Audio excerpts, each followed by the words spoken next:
Okay, so we'll begin tonight's game with Baka. For the purposes of story, Gar is no longer in the spotlight. He is retired in a way. And so instead, we shall shift to your new character. Whereas the main party, although not at this time, uh, is heading to the tower. They're not quite there yet. They're heading over there. We're going to shift over near Castle Ravenloft. About here in these woods. If you can see them. Yeah. You are out and about doing your thing. Why don't you describe to myself, to Meyore, and to the audience what your new character looks like? So she is an adult woman. Uh she's moving through the underbrush very carefully. Uh a woman with long it brunette hair but like starting to almost gray at the bottoms. And it's very thin hair and wire like she's not losing hair, but the hair is very thin and wiry. Um you can see in her face, especially because she's wearing like a long sleeve tunic with uh, a bodice. Is that what that's called? Leather bodice around it, and like a skirt over pants, a long skirt over pants.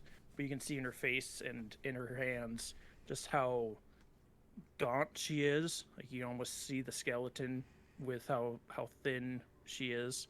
But she doesn't seem to be moving as if she is like frail in any way. Like even in her hands, you can see where the sinewy muscles wrap around the fingers as she keeps one hand close to the very rough woodcutter's axe that hangs by her side as she moves, listening to every sound and making sure she's not the only one prowling through these woods currently as she moves towards the next village to find any kind of safety and food there as she's moving. Great. You are coming from the land of from the village of Barovia, where you are most accustomed, and heading towards Valaki. And while you are out here in the underbrush, why don't you go ahead and roll me a perception check? Yeah. Oh, good. First roll of the character is going according to plan. 6. 6. Okay. Um, it's interesting. You are out at entirely the wrong time to be safe, as it were. Um, at this point in time, it's late evening. The sun is practically set, and the roads are dangerous at night. You're not unaccustomed to traveling them. Um, you're a capable individual at the worst of times.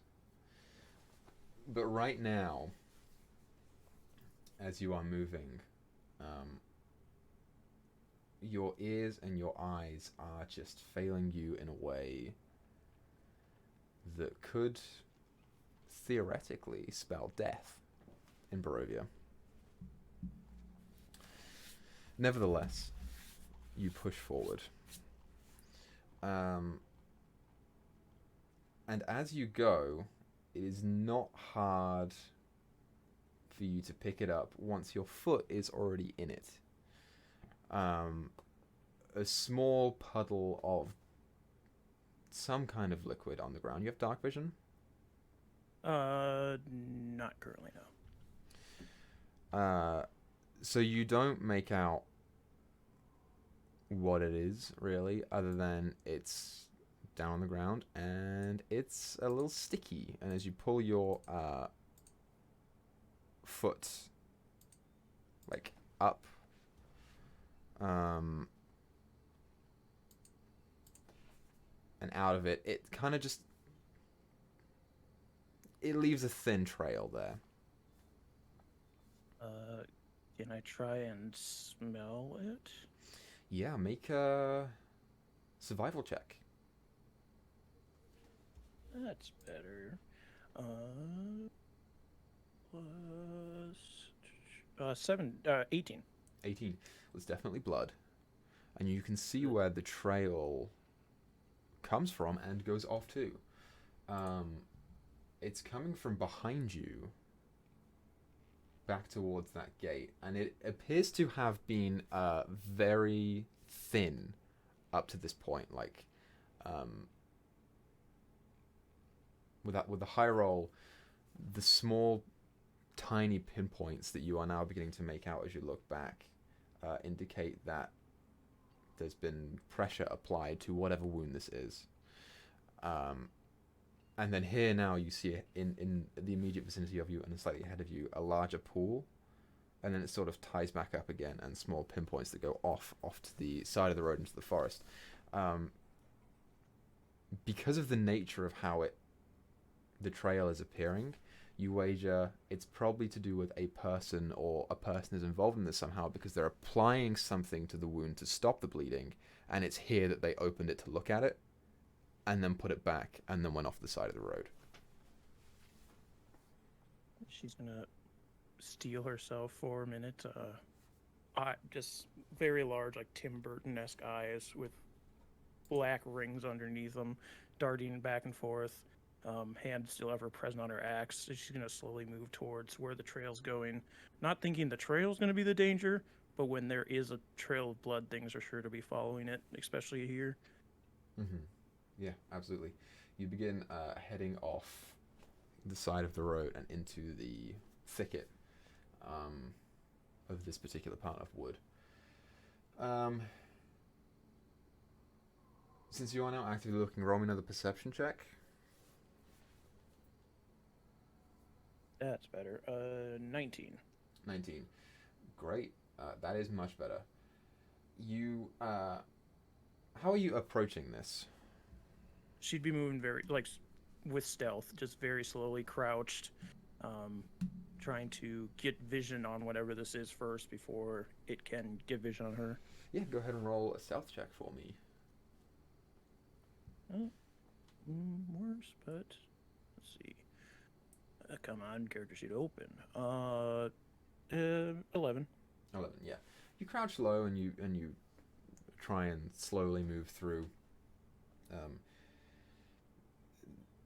You're doing the best you can, but there are moments where your feet step on old, dried leaves and bits of mud that squelch underneath your boots. And you come to kind of like a smaller clearing where there is a tree knocked over from a stump. And you can see on that tree, sitting there, is the figure of a person. You're looking at them from behind, and so it's a little difficult to make out details, but you do see kind of like this big frizzy hair that goes down to like halfway down the back. What is your source of light here? Is it just the moon, or are you doing anything else to boost it? The moon offers some small light, but you can't get details beyond that. Yeah, it would just be the moon at this point. Sure. So that's all you see.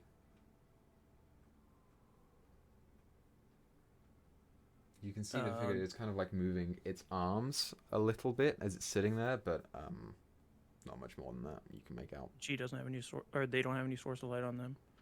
No. Okay.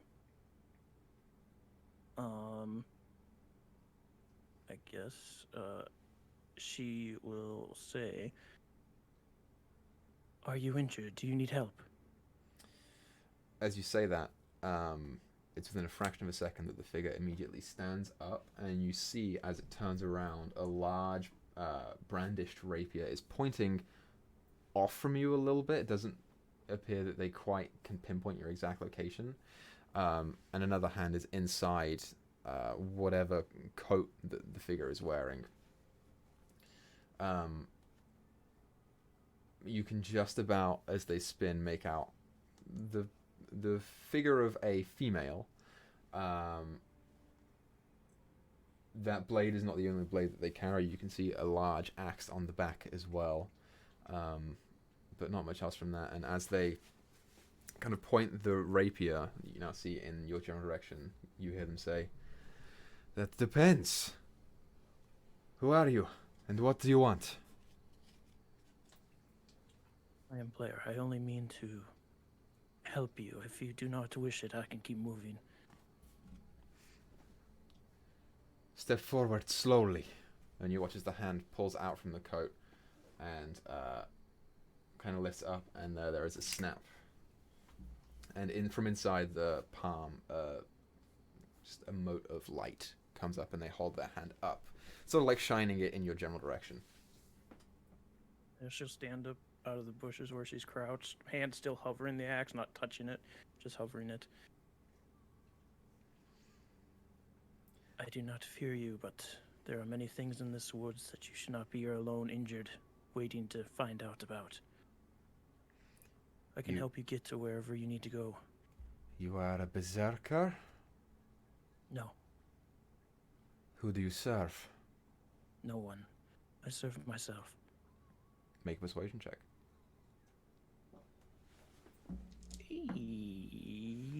It's hard to read these dice. I probably shouldn't use them. 11. 11, yeah. You're not doing the best job of, like, really nailing what it is that she's asking of you, but you can see in that small light that's shining back on her, in the narrowed eyes, you can see there is definitely some insightful checks going on her end. She kind of slowly, like, lowers the blade, and as she does so, she kind of spins it and puts it down into the dirt and is kind of leaning on it for a second there.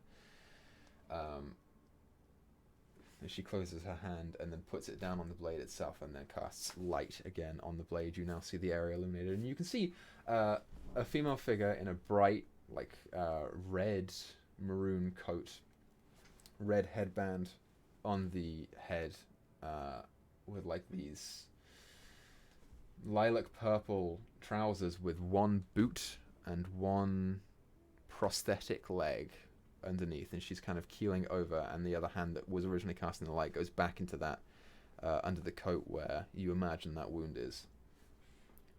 And she kind of says, "Good, because I think I might need some," and she just sits back in the log. Are you able to travel? We shouldn't stay here long. Yeah. First scent was easy to pick up. Probably. I just need a moment to rest. He got me good. May I ask who it is that's dealt you this wound? Oh, yeah. I can trust you, right? I could have killed you when you sat there, and I decided to announce myself. Trust that as far as you will. Yeah, better than you get most parts in this area. Yeah, I just paid a visit up to Castle Ravenloft. Wasn't the best plan. You just paid a visit to the devil's home and walked out of it freely. Yeah, something like that. And he's okay with that. Oh, no. Would you mind coming and putting pressure on this bandage, please? Yes. He walks over, again, just hesitates for a second before placing pressure on the wound. I don't suppose you have any, like, healing spells or anything? No, I'm very short on magic abilities, but I was heading towards Wallachia. I don't know if you have a place in mind where you want to go, but it should be safe for healing there. Wallachia? Oh. I know it doesn't have the best trap, but apparently it is one of the safer places in these lands. Nowhere is safe in these lands. I have a place beyond. We can probably skip by Wallachia, but I don't know if it's best to go in there. I think that's where he's headed now. He's headed to Wallachia now. I believe so, yeah. And probably best to avoid that. Yeah, well, we can skip through the forest. I'm pretty good at remaining quiet. Where are you headed? Well, it was Valaki until you just gave me that news. I was gonna stock up on food and rest there, but if that's the case, I'll continue to live off rabbits. Well, for your kindness, I can offer you a place with me, but we've just got to get there. Do you have any water? I actually just drank the last of it. How about alcohol? Do you have any alcohol? Don't carry it, sorry. Ah, shit. Well, then I guess we've got to do this the hard way. And she just sits up, kind of like kicking her legs out and then woof, standing up. Just kind of helps her get to her feet and make sure she's steady. That'll be fine. You just got a good chunk out of my stomach there for a second.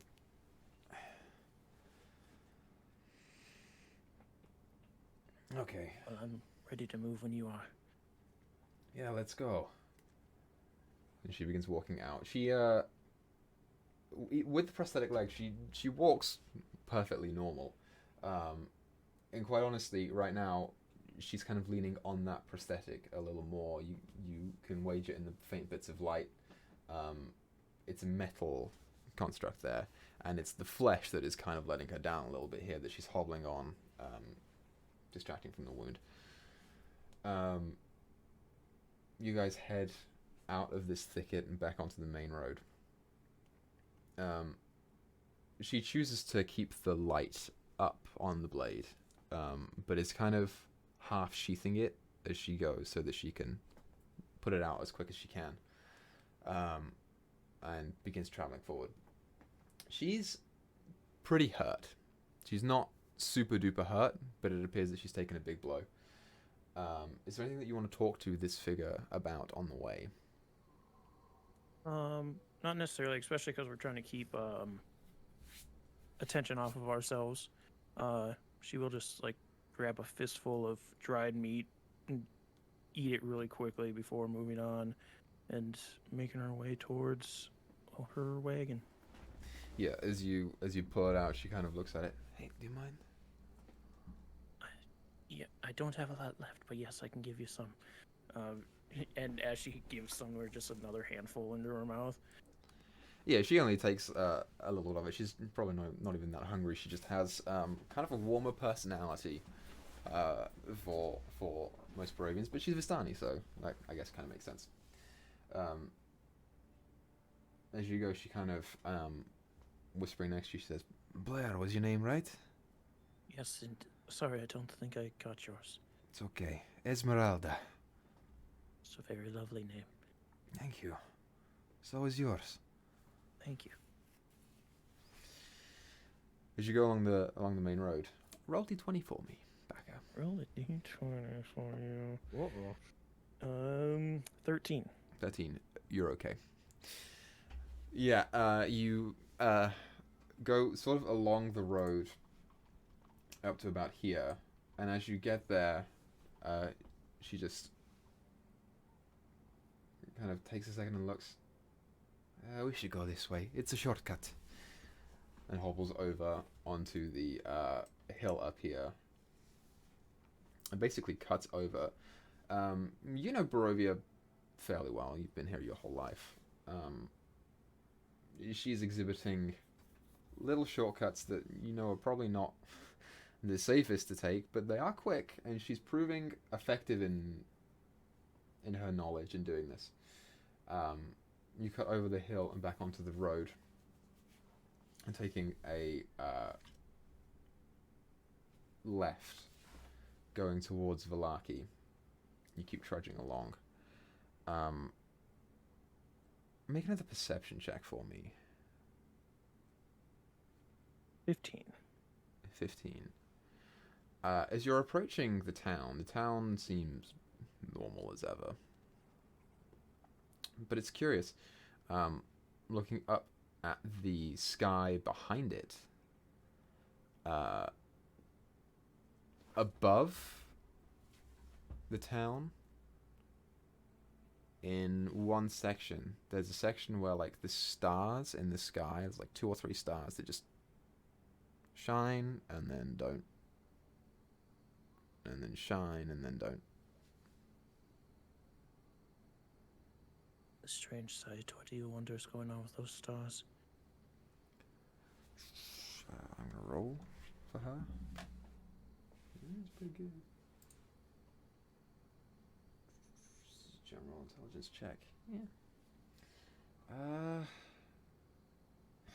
I mean, it's difficult to tell. You know, the vampire was going there, so whatever it is. Why would he want to go to Vallaki? He didn't mention. He just mentioned something as I was escaping that the time had come and that he would deal with me later. Why is it that you just went to Ravenloft on your own to confront him? I'm a monster hunter for trade. Killing vampires is kind of what I do. Sure, Strahd's kind of a big deal, but Kind of a big deal. he's not out of He my is the big range. deal. Look, Oh, I'm not back in Barovia for pleasure. I'm here to look for a friend. A very stupid friend. I was worried that he might have gone up there himself already, but it appears that he did not. Which is good. But, yeah. It was kind of a double mission. I was sussing out my prey as well. I hope you find your friend in one piece. These lands aren't kind, as I'm sure you're aware. Yeah, me too. But if he isn't, serves him right. You guys get a little closer to the town. And as you're approaching, kind of staying about 150 to 200 feet away, she kind of leans over to you and says, "Okay, well, we've got 2 options here. We can take the north route through the forest, which leads us right next to Lake Sarvich. A little more open, a little less chance of something in the woods attacking us, that's for sure. But it's a little less covered if anything in Vallaki is to see us. It'll be easier for them to do it if we're going the north way. If we go the south way, it's all through forest, which means that we're more likely to get attacked by something inside of the forest, but the people of Vallaki will be less likely to see us. So, what do you think, Blair?" Are we worried about the people of Vallaki coming after us? You know, it really depends on what Strahd is doing right now. It's true. I think we'd fare easier with humans over monsters, don't you? Though those are your specialty. Yeah, I just don't want him to come and finish the job right now. That is true. Woods it is, then. Are you sure? Are you ever sure here? I'm beginning to like you, Blair. Woods it is. And she goes down with you through the southern side of Vallaki down into the woods. As you do so, now you're off the road. I need you to roll another d20 for me. These are when my bad rolls come into play. 6. 6? Perfect, yeah. Your travel is unimpeded here.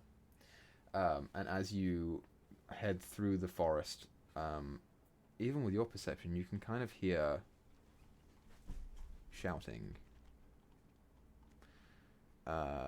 yelling, and it's almost like orders and screaming coming from inside the walls of Vallaki. There's a faint twinge in her that's like drawn to the fear that these people are exhibiting, but she's keeping herself on the path to follow where Ezmeralda's going. I almost wrote it. Yeah. But nevertheless, you do make it around the base of the town and coming up onto the road and looking back, you see a figure approaching. This is where we will shift to Gundrick. Gundrick, You, with your brand new horse, Jeffrey, have just left the Vistani camp. Heading back out onto the road, your recent ally, Garfantis, talked about his group of adventurers who would need to know what had happened to him. He talked about them being in Vallaki. You know who they are. You know of Tia the cat, Roderick the human, and Malin the human. And Alarin, the full elf. He's full elf. Half elf.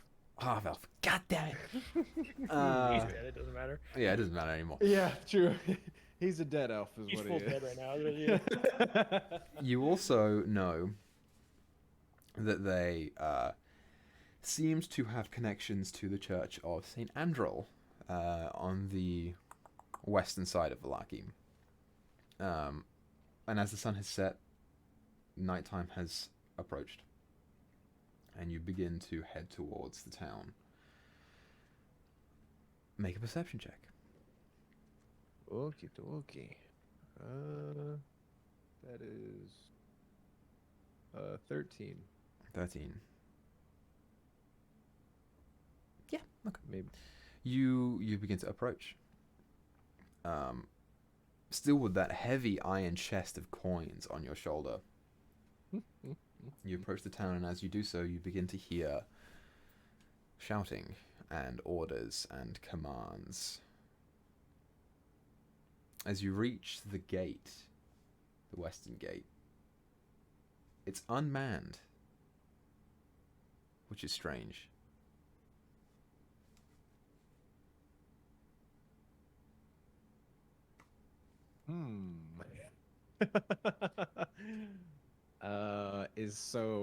Is it just like no one's up there, or is it like open a little, or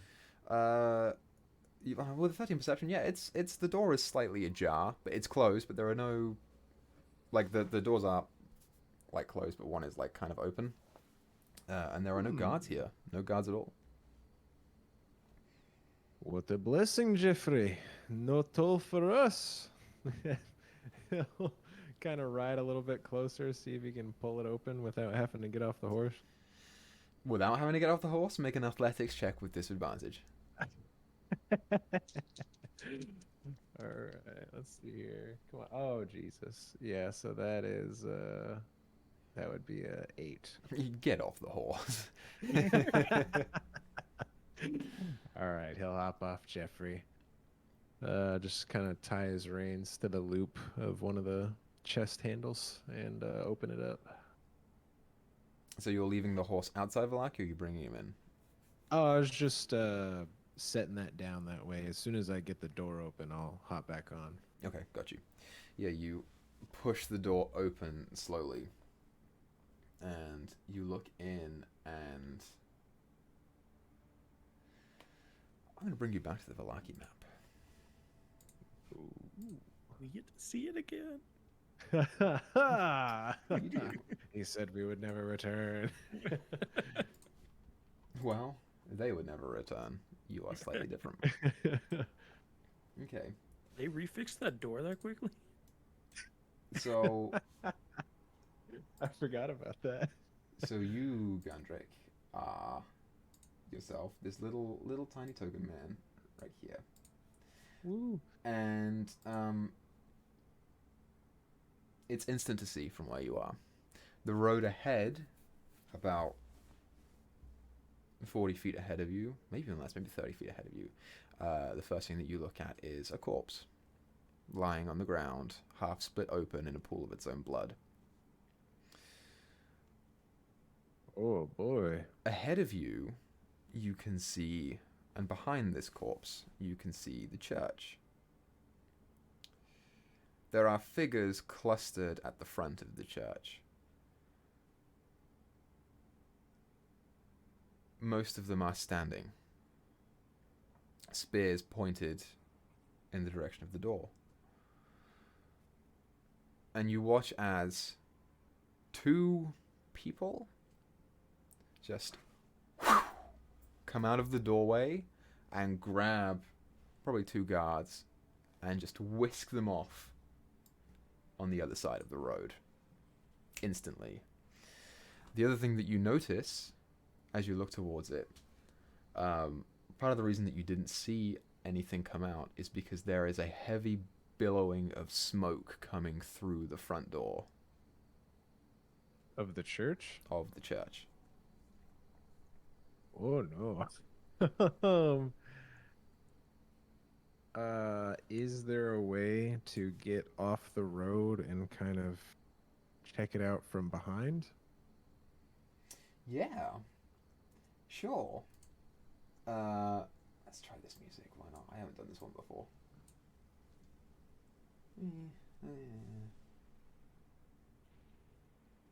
Sure, whatever.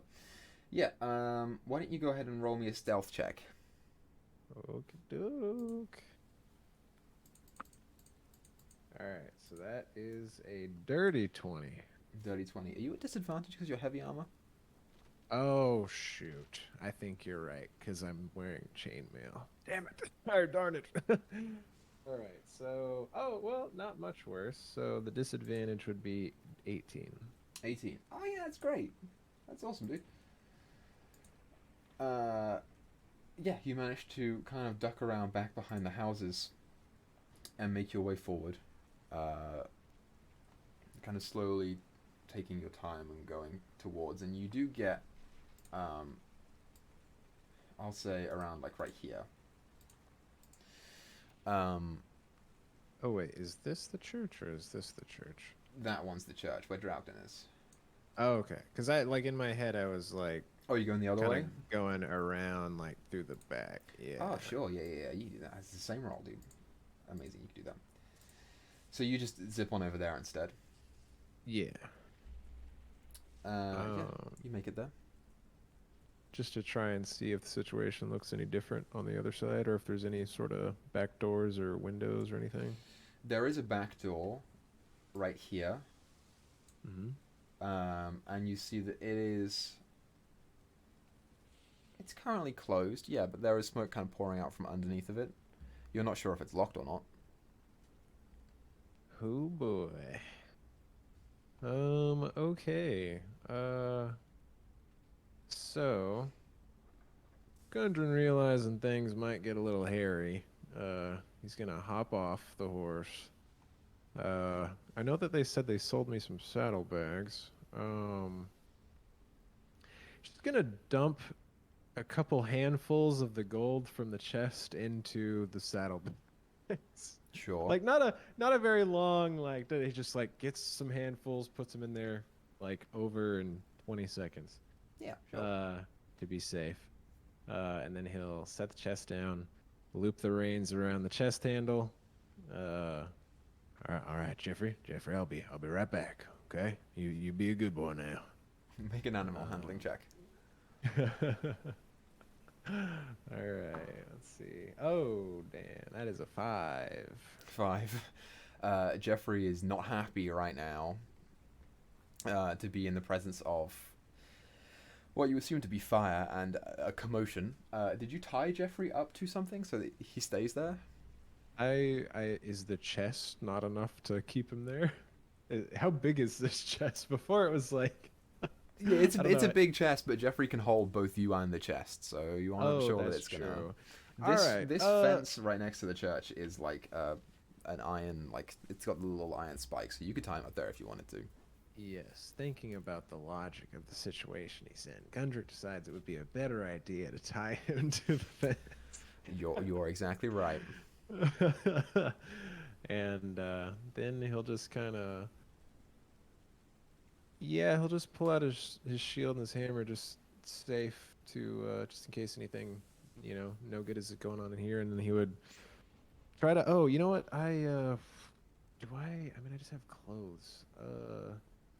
Would I have in a common clothes set, I don't know, an extra rag or bandana or something? Roll a d20 for me. Okay. On a 10 plus, yeah, you have a set of common clothes. All right, that's 18. Yeah, you got a set of common clothes. You're fine. Okay, yeah. So he'll just take, something out to cover his mouth, get it tied up around there. Sure. and take a big old breath and go inside. Yeah, you. First of all, you need to hop over the cemetery wall. Oh, So yes. just roll Gotcha. an athletics check for me, just to see if you can do that real quick. There should be no All problem for right. you. That is 21. Yeah, no problem for you. You just hop on over fairly deftly, making your way up to the back door, and you go ahead and open it. Yeah, he would just kind of like try to push it open with his hammer. It is unlocked. All right. You enter into a small room with a door that is open on the other side. There's kind of like a desk in the middle and a counter on the outside. You get a brief look around, and you wager this is an area for making, storing, and like just a general storehouse for your cemetery supplies, including headstones. Gotcha. And then I'm trying to remember. Did you say the smoke was coming from under the store before I went in, or? Right, because there is smoke in this room. It appears to be Yeah. coming from an open doorway off to the left. Gotcha. Okay, yeah, he'll go in there, see if there's anything he can do. Yeah, as you go in there, make a perception check with disadvantage as you are obscured. Gotcha. Oh, hell. All right, so that's a nat 1 for a total of 5. You can't see crap in here. The smoke is heavy and thick. It appears to be coming from pews, like rows of pews and an altar at the front. The only things that you are noticing as you enter into the room, you take a couple steps and your foot does hit something a little fleshy. Ooh, he'll kind of lean down, see if he can kind of like pat to get an idea of what it is. Yeah. And also, he would just like being a little alarmed by that. He would just be kind of say, "Hey, is anyone here? Are you okay?" And just trying to figure out what this thing is. Yeah, so you make it out pretty quickly. This is a person. The other thing that I want you to do as you're entering into the room with the smoke is make a con save. Gotcha. You're a dwarf, so I think you can do it with advantage, so that you don't get poisoned from the smoke. Oh, if smoke is poison, then yes, sir. In my brain, it sure is. All right. So, oh my God. Okay. Well, at least that was an advantage. So that would be. Oh my God. Why am I blanking? 15. 15. Yeah, you're fine. It's pushing into your lungs for sure, but you're not taking any mechanical effects from it. As you call out and you kind of run your hands over this form underneath of you, you make out what appears to be a person, probably a female from the long hair, kind of running your hands over the face as you turn it over. Older, probably 60s or 70s at least. Difficult to make out features here, but probably some old woman. Yeah. Not wanting to waste a moment, he's gonna drag this lady out the way he came. Yeah, you go ahead and scoop your arms underneath of her and begin pulling. And as you do pulling backwards, your back hits something. And you kind of turn around. And there is some person standing behind you. You feel as a hand goes down to your throat. And it's going to attempt to grapple you. Uh-oh. So you can roll your, I guess, athletics if you want to. Yeah, I would definitely like to do athletics. So that is 16. 16. Yeah. Oh God. Unfortunately for you, the hand that goes to your throat, you are pinned against the wall, and you look down to see a man holding you there with his one hand, and with his other hand holding another form, and you can just about make out an older male in what appears to be official clergy robes, who is kind of dangling there with a faint dark patch along the neck as he just drops him with one hand and turns back to you. And what have we here? A new person? I must confess, I'm having a rather difficult day, and I do not wish for anything to be more complicated than it is. And you look back to see this figure completely unfazed by the smoke that is currently perforating into his face. As it does so, and the smoke moves around, you kind of just can make out the burning red of something in the eyes as he's looking back to you. Ooh, can I speak? Like, is he choking me that much, or? No, you're not suffering any penalties from it. You can still speak. It's just a little difficult. All right. So he realizes this situation is bad. He is going to thank to Babushka and say, Babushka, this seems really bad. I think you need to pop up by that old fellow and let me switch places, and I'll carry him out of here. Okay. You hear Babushka in your brain say, "That's a very good idea, Mele, or fucking Gundrick." That cannon. And she just pops up in the place that you designate. Gotcha.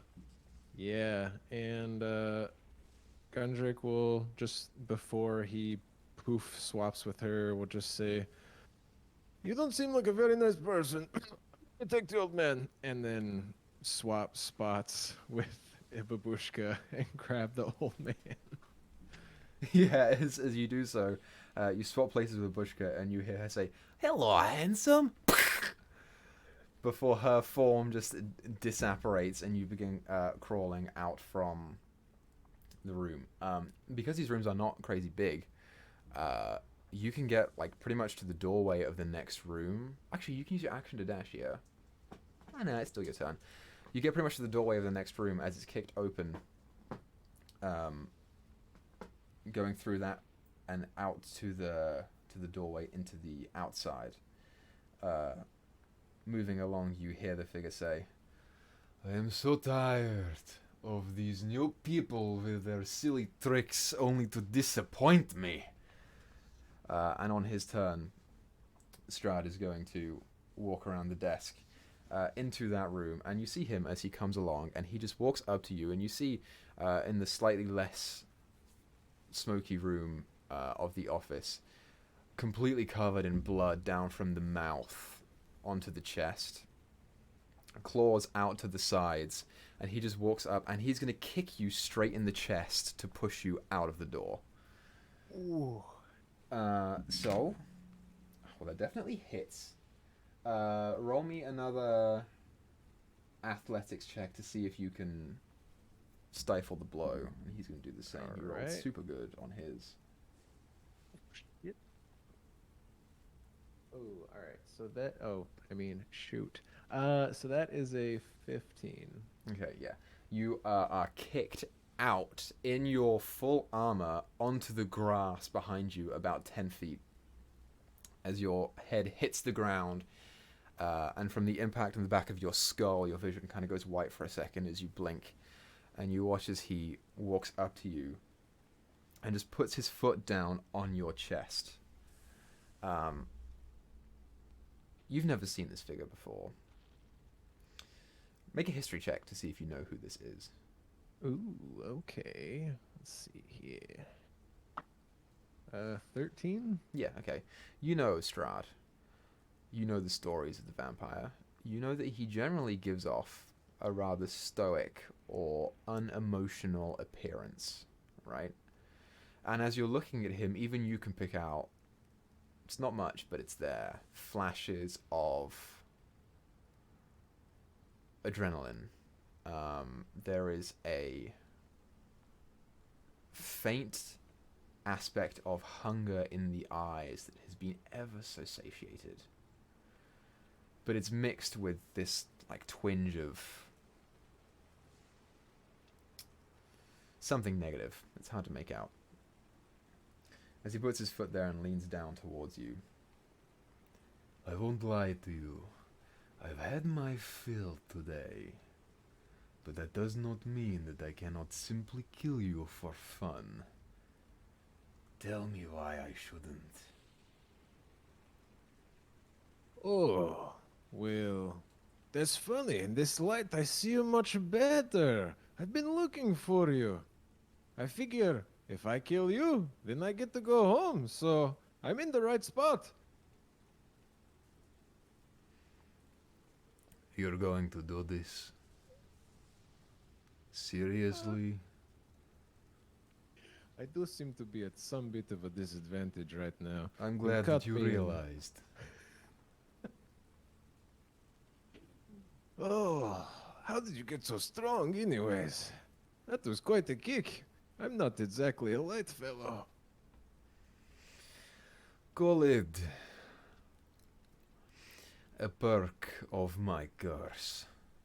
It's at this point that you can hear, at the presence of this individual, Jeffrey is kind of reeling back and beginning to pull on the reins of what's tying him to that fence.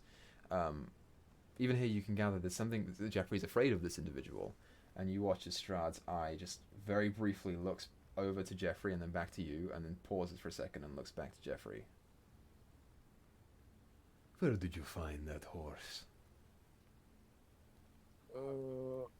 Well, I helped the Vistani south of town find their little daughter Arabelle, and I bought the horse from them after. You did you? Yes, I helped Luvash and Erigel. Yes, Erigel.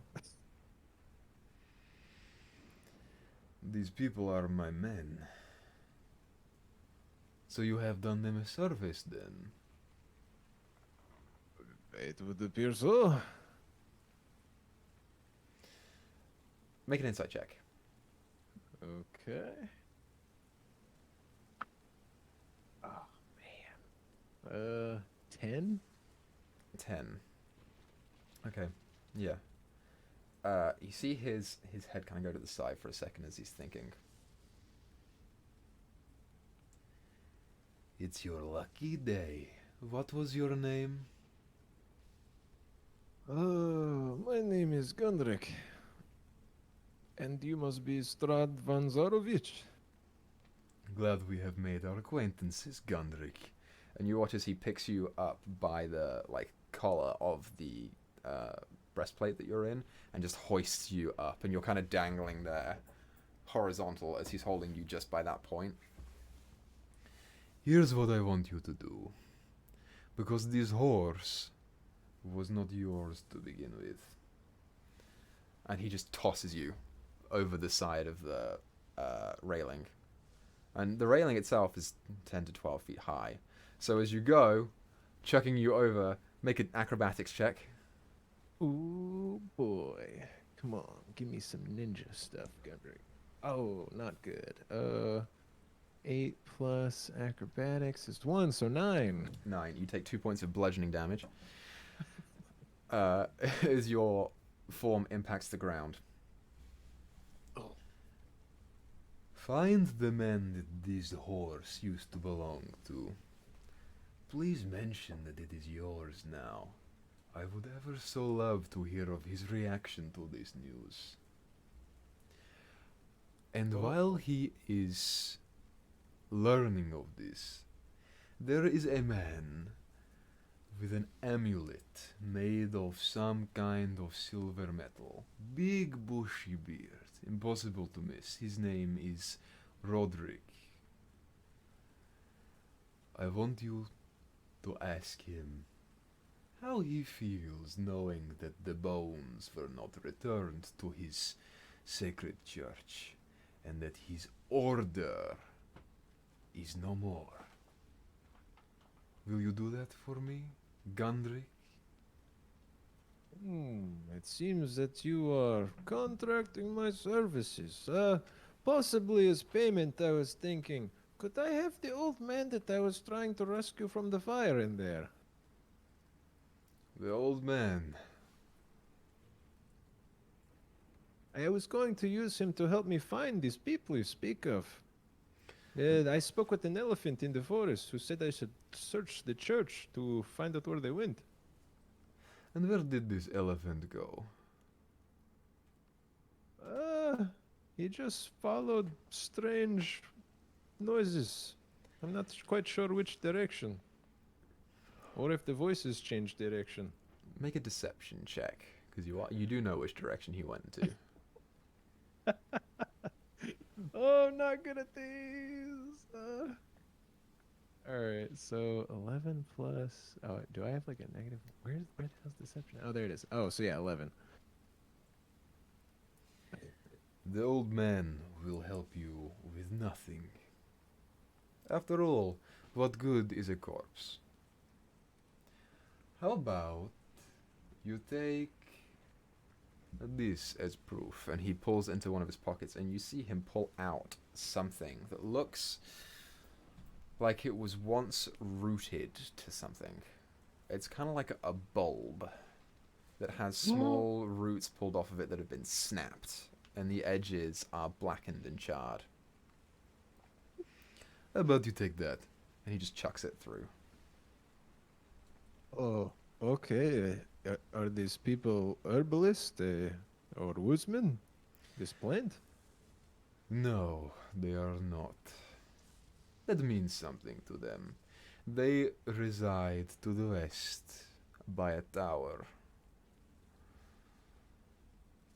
You should go there. A tower. Oh. And then he's just gonna think to Babushka, like, Babushka, do you think we're currently capable of dealing with this right now? I like to think that I am not as cowardly as I once was, but he did just kick me 20, 30 feet out of a house.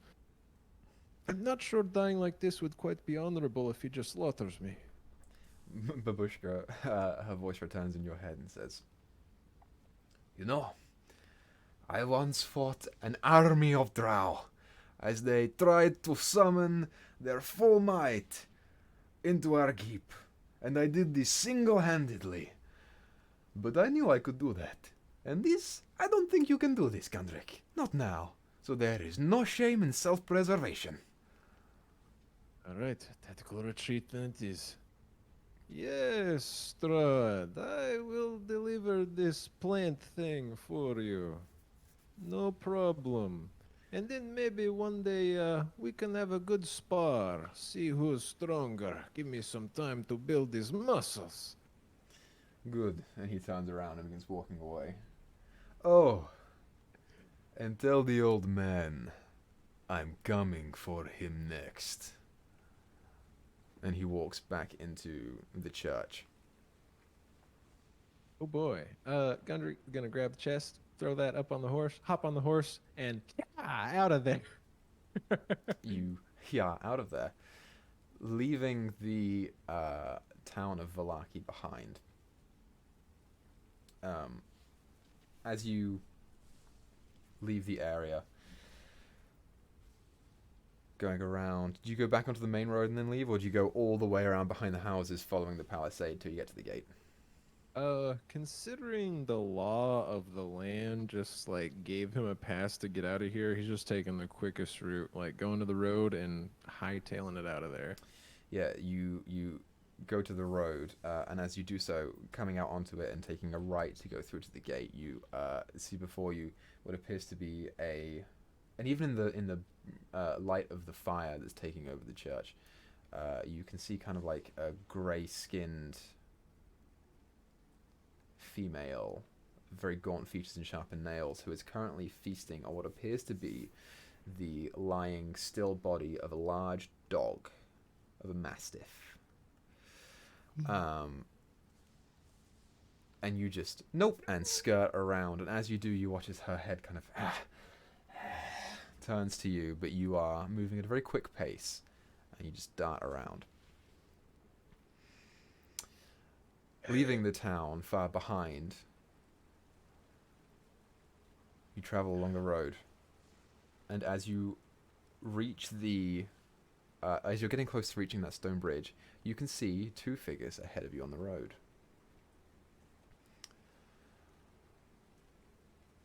Blair, Okay. you turn around Yeah. and you see a figure on horseback approaching. Any lone travelers tonight? You need to get the hell out of here. That city, it's gone. It's no more. Valaki, finished. You need to leave now. As he rides up. Yeah, as you ride up, you kind of see the other female figure kind of pull her hand out and say, "Whoa, whoa, whoa, whoa! Okay, calm down, please. What are you saying? Valaki is finished?" Mr. Strahd van Zarovich was in town. Vampires in the streets, eating big old puppy dogs. No good. House, church on fire. That city, no more. That's not the city. That is a ruin, or will be. So You should not go that way. wait a minute, hold on. How did you escape with your life? And at this point, you hear and see behind the two female figures, a shock of lightning hits something back beyond further into the forest. At this point, you all kind of turn to look at it, and then it just stays there. That bolt of lightning just stays. Uh-oh. What's happening? You kind of hear her What- say, "Fucking hell. Shit. You know Okay. what's going on? I have a feeling, yeah, we need to go right now." Alright. Where are you going? I need to find the tower to the west to find comrades. You're kidding me. Oh, why? What? Why am I kidding? Why are you going to find this tower? Well, I made a promise to someone I would consider a friend to find his friends, and his friends are at this tower. So I must go there. Also, Strahd kicked my ass and told me I needed to deliver things to these same friends. I didn't think I could beat him at the time, so I figure gather allies, we kill him later.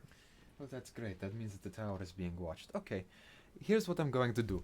You two, you're now with me. Congratulations. I'm going to try and keep you safe, but I'm a little bit hurt right now. We're going to that tower. That's what that lightning is about.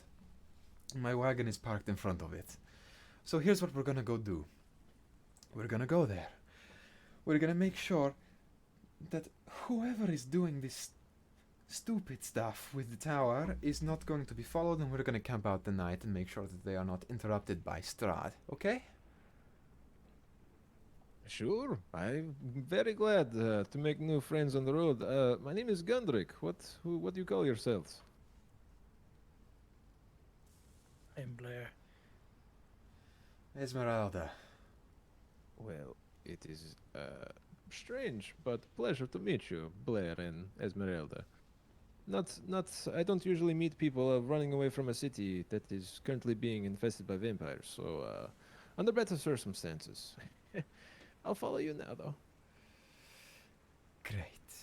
And so you leave, coming away from Valaki. I'll pull you guys back over to the Barovia map. Here we are. You guys leave and take the shorter route up to the tower. While you're there, you get there, difficult to tell time, but when you get there, she kind of dips you guys off into the brush over here. And she says, "Okay, here's what we're gonna do. We're gonna give a full recon of the area.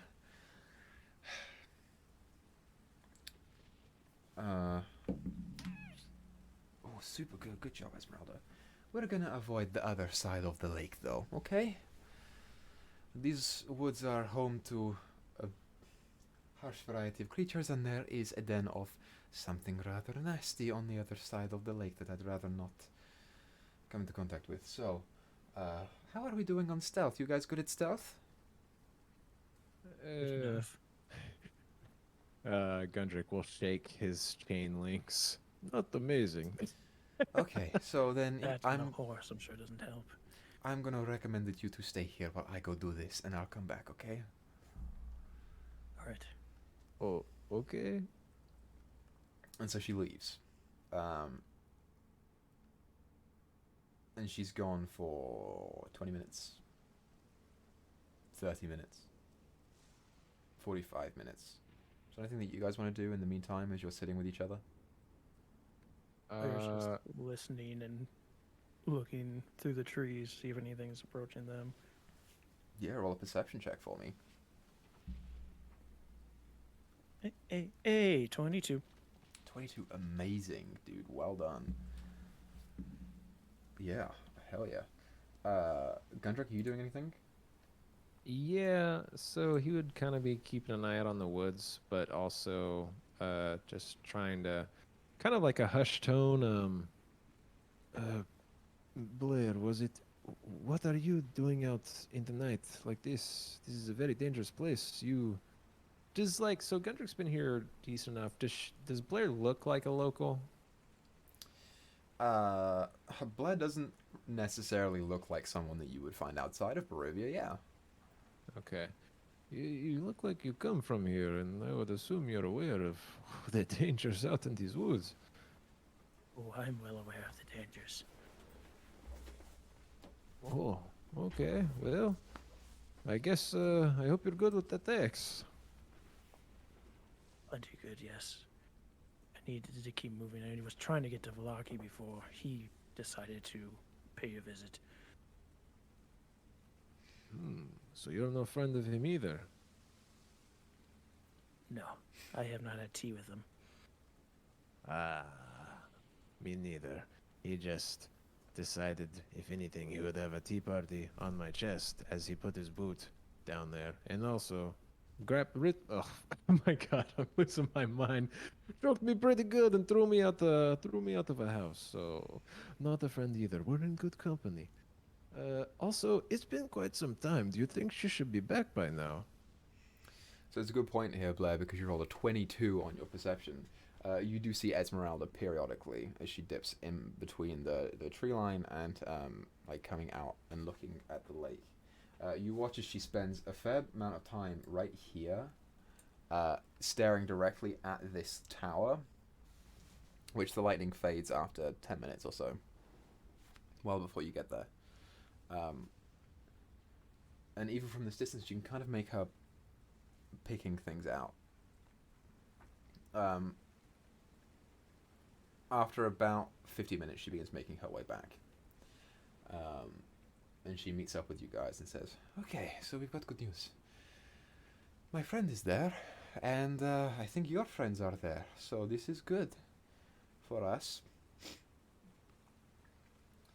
They haven't been visited by Strahd yet, and they haven't tried to open my wagon, which is also a pretty good thing. However, I don't think we should go up there yet until the night is over. Vampires are active at night, so if we are to go and introduce ourselves, we should do it in the morning. They're currently napping, apart from one of them. So since they're taking their long rest, I think we should do the same." Now, I just Ezmeralda. call that sleeping. Yeah, that was an interesting way to put it. So you said your friend is there. Is your friend an old man, perchance? Yeah, well, I guess we'll call him a friend for now. We've been stony at times. Oh, well, your friend is probably in grave danger because he did tell me to tell some old man that he was coming for him next. It doesn't surprise me. Oh, my. I've only been here for a few months now, but Whew, never seen anything like this. Yeah, well, so is he, and he's not as stealthy as he thinks he is. I'll tell you that much. I mean, what kind of disguise is Rectavio anyway? It's kind of in the same name. Oh, what is his name then? I shall let him do the introductions. I'm not here to oust his true identity without him wanting to, but I mean, I think it'll come out pretty quick tomorrow. Oh, So all listen, right. we're gonna have to do tonight without a fire. And I'll tell you why. Come over here. And she kind of brings you guys over to one of the banks slightly north, and she points through over the lake and across through like a small area of trees. Blair, you can make it out. Gundrick, roll. What was your perception check that you rolled? Oh, I didn't roll one. Do that right now. So that is 7 plus. Oh my god. Yeah, 11. 11. It's hard for you to make out, but you, Blair, you can see kind of an opening into a cave or something. Roll a history check for me. Not bad again. No, that's nature. History. 15. Piecing it together, you've heard rumors of this place, of a den of wolves that is parked somewhere nearby Kresk somewhere, and then you're like, wolves. Nah, it's not wolves, it's something else. It's something, they're werewolves, that's what they are, it's a werewolf den. And you can point out vague bits of carcass and dried bone that have been there for a while that you can just see at the entranceway. I can see that with your eyes you know what that is already. Are you sure they're gonna make it through the night being that close?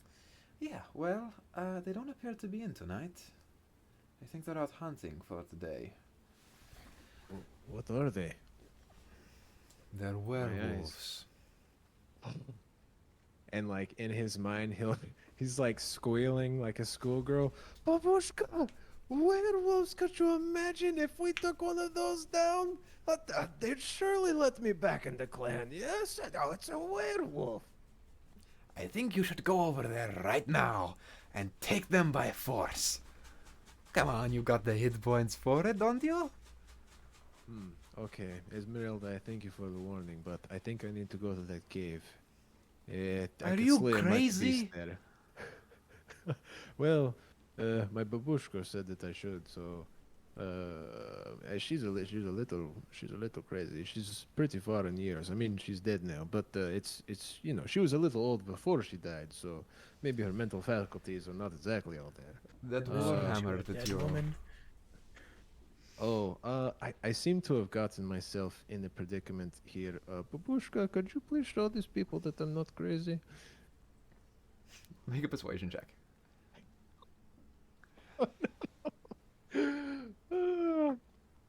Oh, that's a 3. You hear back. I would, but it's funnier this way. Okay, well, my babushka, she thinks she is so funny and refuses to show herself right now. But let's just say it's a partnership. It works out okay. She helps me sometimes, and sometimes she gets me into trouble. But I think that's because she thinks that's funny too. So, let's get back on track here, okay? Because you're wanting to go and take down a pack of werewolves. How are you going to do that? Well, you see, and he'll just lift his hammer on his shoulder, looking all confident. It's this one right here. It smashes pretty good, if I say so myself. What's it made of? Iron? Yeah. They're immune. Steel? So, good luck. Damn it, babushka. I forgot about that. You hear back. Yeah, me too. So here's what we're gonna do instead, okay? We're gonna go and find a small alcove or something in the woods, and we're gonna go and camp down for the night. And we'll keep watch. How about that? Yes, that sounds fine. Great. So, for the purposes of brevity here, and since there are 3 of us, What I want everyone to do is roll a stealth check, including Ezmeralda. And we're going to take the average. Ezmeralda rolled super good. 14 from Blair. 14 from Blair. That is a 9 from Gundrick. If you choose to doff your heavy armor, you can roll with advantage because this is through the night. Or roll just a straight roll. It doesn't have to be disadvantage if you... Oh no, they're in the woods. He'll deal with it. Okay, so it's a 9, a 14, and a 22, which pulls your average to like a 15, essentially, like a 14.5, which is decent. And the next thing that I want everyone to do is roll a perception check for your individual watches.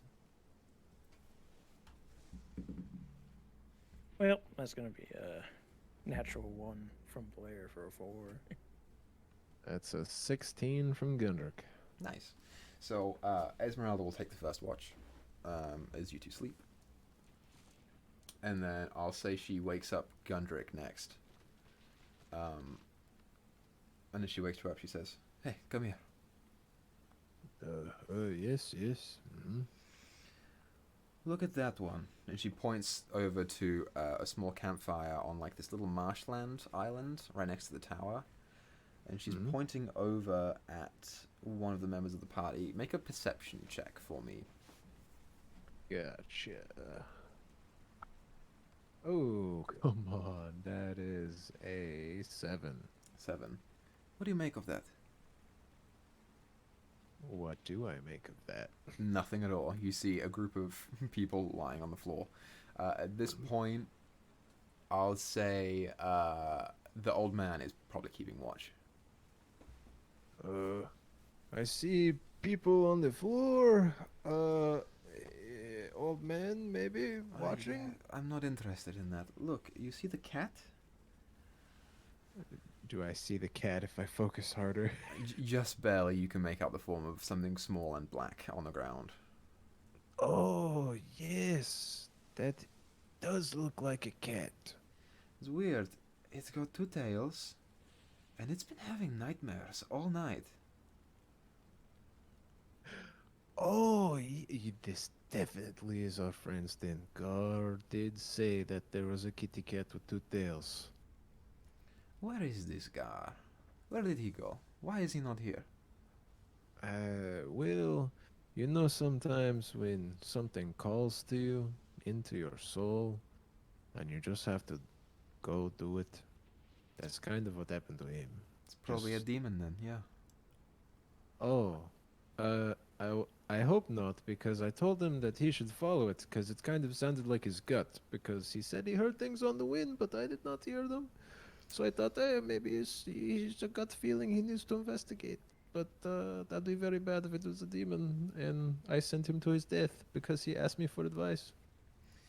Yeah, well, you better hope not. That's all I'm gonna say on that, because I don't, sorry, Barovia is a difficult land to be in, and, his voices in the wind and stuff. Yeah, you should never listen to that. Never. Never, ever.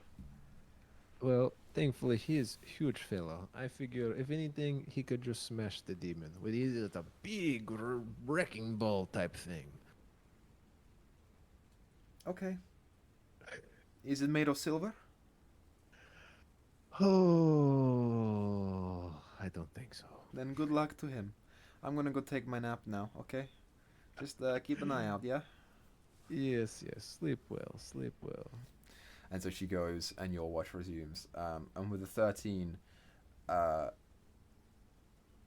you do at one point hear like a chorus of howls. But they are not coming from the area of the den. They're coming from somewhere off to like the southwest. Away. Not really near you. Hopefully, Babushka, we can get some silver from this old man. And then we'll make a name for ourselves. I mean, you just got, what, like 600 gold pieces? Yeah. Gundrick, we need to invest in a silver weapon now, come on. I agree. I agree. Especially since that lady jogged our memories. This will be great. Yeah, well, we can Oh, find a silver weapon here in this place. This place is full of people who want to kill monsters. Yeah, we can find a silver weapon. Of course we can. must be. Plus, if anything, I bet we trade some gold for some silver, get someone to melt the silver for us, and then I stick my hammer in it and make the silver be all over the hammer, and then that would count, right? I That's think so. probably even cheaper. Yeah, absolutely. And it looks cool. Yes, and less silver for more gold. You know, Mm. Oh, I reminds like me this of plan. kind of fade away before he says home. But yeah, just keep watch. Yeah, as you keep watch, now that she's pointed it out, that small black blob on that island does kind of shift ever so slightly occasionally, but nothing else eventful happens on your watch. And so you wake Blair up. Blair, it's your turn. Alright. And Blair, as you take your watch, nothing at all happens to you. You got the better end of the stick, especially for rolling a natural one, because you get the point where the moon goes down and the sun begins to rise. As much as it can here in Barovia. And that's about that. That's about that. So, as morning hits, and you all arise yourselves to look back at the tower, and you see that the figures are up and moving. Ezmeralda, steely-eyed as ever, kind of rights her headband up in her hair, gives it a tussle so it's slightly more frizzy than her average bedhead, and says, "Okay, I wasn't quite ready to do this yet, but no time like the present, eh? Let's go, you guys." Come on, Jeffrey. You can follow me here. I'll just hold the reins. You carried me a long way. Good buddy, good buddy. I hope you had some nice grass last night. Make another animal handling check. Oh, I want this horse to love me in front of Malin. Oh, that's an 11. Yeah, it's fate, dude. He's Jeffrey's a little steely with you right now. But he's going along with it. You know, you beat the DC. Oh man. So as you guys coast along the bank, still maintaining into the forest and coming out onto the faint pathway that leads over onto this small causeway that leads up to the tower. Let's get the guys in. Woo. We're joined again by the whole group. Wow, everyone's here. So since we haven't done a proper introduction of everyone in the past two sessions, let's do a quick lightning round. Starting with Tommy. Just say who you are. Don't say who you're playing. Hi, I'm Malin. Oh, sorry, I'm Tommy. I'm Lortomas. Now I'm I'm confused about what we're confused. supposed to do. I'm confused. just say who you are, Baka. Say who you are. Say I'm Baka. I'm BakaZombie. Thank you, Meyore. I'm Meyore. Grizz Grizlocke. and Ginji. Genji. Okay, thank you guys. Thank you for that. Just since we want to just do a quick line around, follow us on the socials, and also go check out Meyore's Lost Mine near Ice Bear Peak playthrough that is still going on YouTube's it goes on YouTube every. I know the answer to this. Thursday. Beat me to it. You didn't beat me to Check it. out me in Interdimensional Library. And back on podcast and Interdimensional Library. YouTube. Yes, sir. And that's it. No one else does anything else. Okay. So, let's begin with Tia, Roderick, Malin. You wake up in the morning next to Rotavio, Milivoy, Irina, and the corpse of Alarin. Oh, What would you like to do? Perhaps we should bury him. well, yes, I suppose we could do that. Not really sure how you'd feel about being buried in this place, but Right. Wait. How was he killed? Slowly I just just looked glance over at Roderick. at Roderick. Roderick, I think you're right. best to answer that question. I've seen the darkness of this land do terrible things to people, change them in horrific ways. My friend Alaric was being taken by one of these vampires. Likely would be turned to worse. I gave him a quick, painless death. Well, quick wasn't exactly a word. Took a, I tried. okay.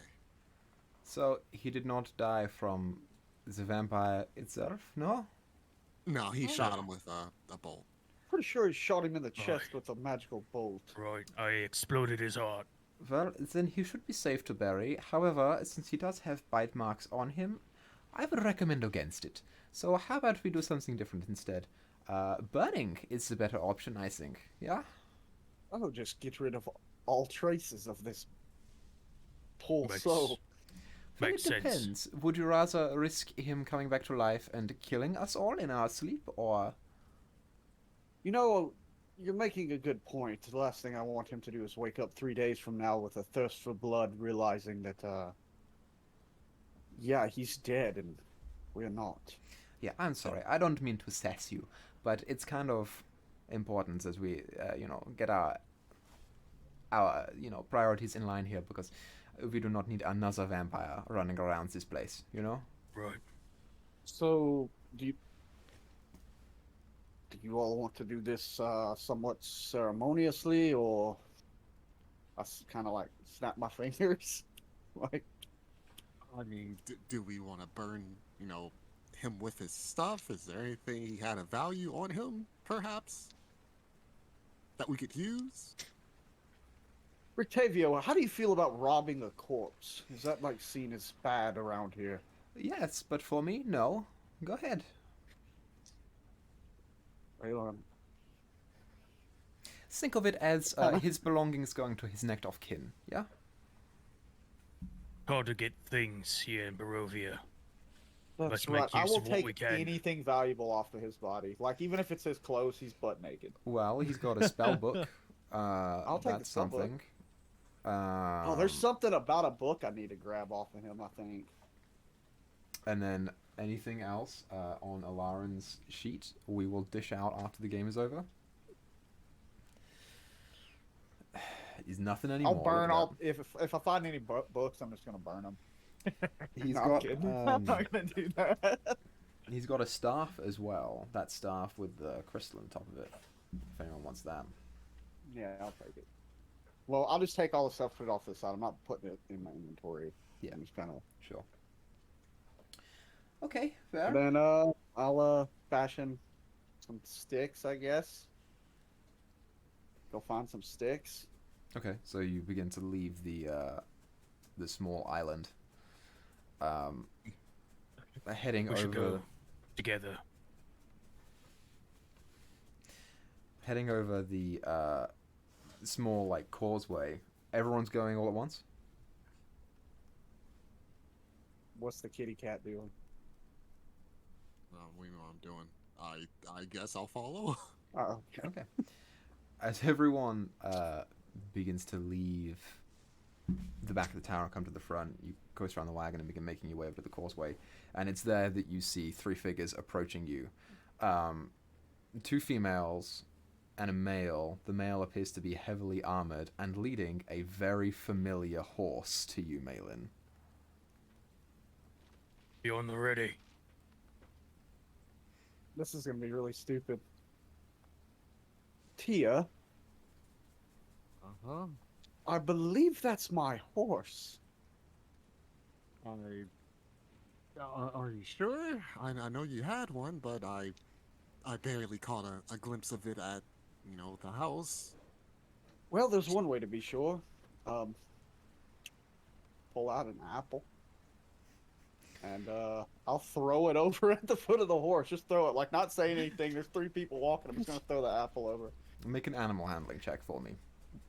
We'll say Red Keep and just throw an apple over there. Oh, not the best animal handling. That's an 11. 11. Yeah, you just toss the apple into the middle of the causeway, and call out the name. So these three figures that you see, standing on the left or the right as they approach you from our angle, but to you guys it's from the left. Baka, go ahead and describe your character to the rest of the group. It's a human woman wearing got commoner clothes, almost kind of ragged commoner clothes, long skirt with like long pants underneath, and a tunic with a bodice, like a leather bodice in the front of it, carrying a woodcutter's axe, a very very rough looking woodcutter's axe on her hip, long brunette, almost graying at the bottom hair that's very thin and wiry looking, and very gaunt features in her face, with these big eyes with black rings underneath them, just very deep set as well. And she just kind of stops as the apple just lands in front of them. What are they doing? Yeah, so you stop there. Meyore, just go ahead and for the purpose of this, describe what they see as well with you.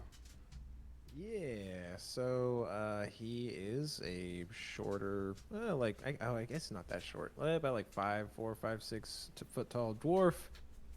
Got some kind of darker red hair and beard. Kind of fair skin, blue eyes, and I'm looking at a Lauren right now. That's what. Sorry, Gundrick. No, he's dead. He is bronze, skin tan. He's red hair, pale blue eyes, chainmail. He's got kind of like a worn leather overcoat and boots, with a warhammer on one shoulder and a shield attached to his other arm. It's got some nice brash finishings and dwarven runes on it. But yeah, typical leathers. And the figure that you see in the middle is a human woman in this bright red overcoat that you instantly recognize as Vistani. Big frizzy hair and a red headband. Sheathed on the sides of her belt are a long rapier and I think it's a great axe. It's a hand axe, but it's larger than that. Got a longer handle. Kind of wearing purplish underclothes and one high leather boot and one metal prosthetic leg. As Baka's character stops, Meyore, your character has to kind of stop as Jeffrey, your horse, begins kind of moseying over to the apple. The figure in the middle does not stop as she continues walking straight in the direction of Octavio, and she says, "You fucking asshole! What did you think you were doing?" And she is just walking straight into the middle of the group. Like she's trying to walk right past us. Yeah, she doesn't even. She's not even caring about you guys. Oh, and could we hear him say Red Keep? Yeah, you could. Yeah. Oh, so yeah, at hearing that, Gundrick will say, "No, this is Jeffrey. I don't know Red Keep." I'm pretty sure that horse's name is Red Keep. I'm sorry. You named it Jeffrey? That's a terrible name. Looks like No, a Jeffrey to me. That's what the Vistani told me. Stare at Rutgers like, what do you know about horses? Well, you know, Jeffrey's actually more of a giraffe's name, but it's definitely does not fit a horse. What's a giraffe? It's a long story. Oh, you all know Gar, right? Yes, where is he? Oh, it's so good I found you. You human, you must be Malin, and you must be Roderick, and you little kitty cat, you must be Tia.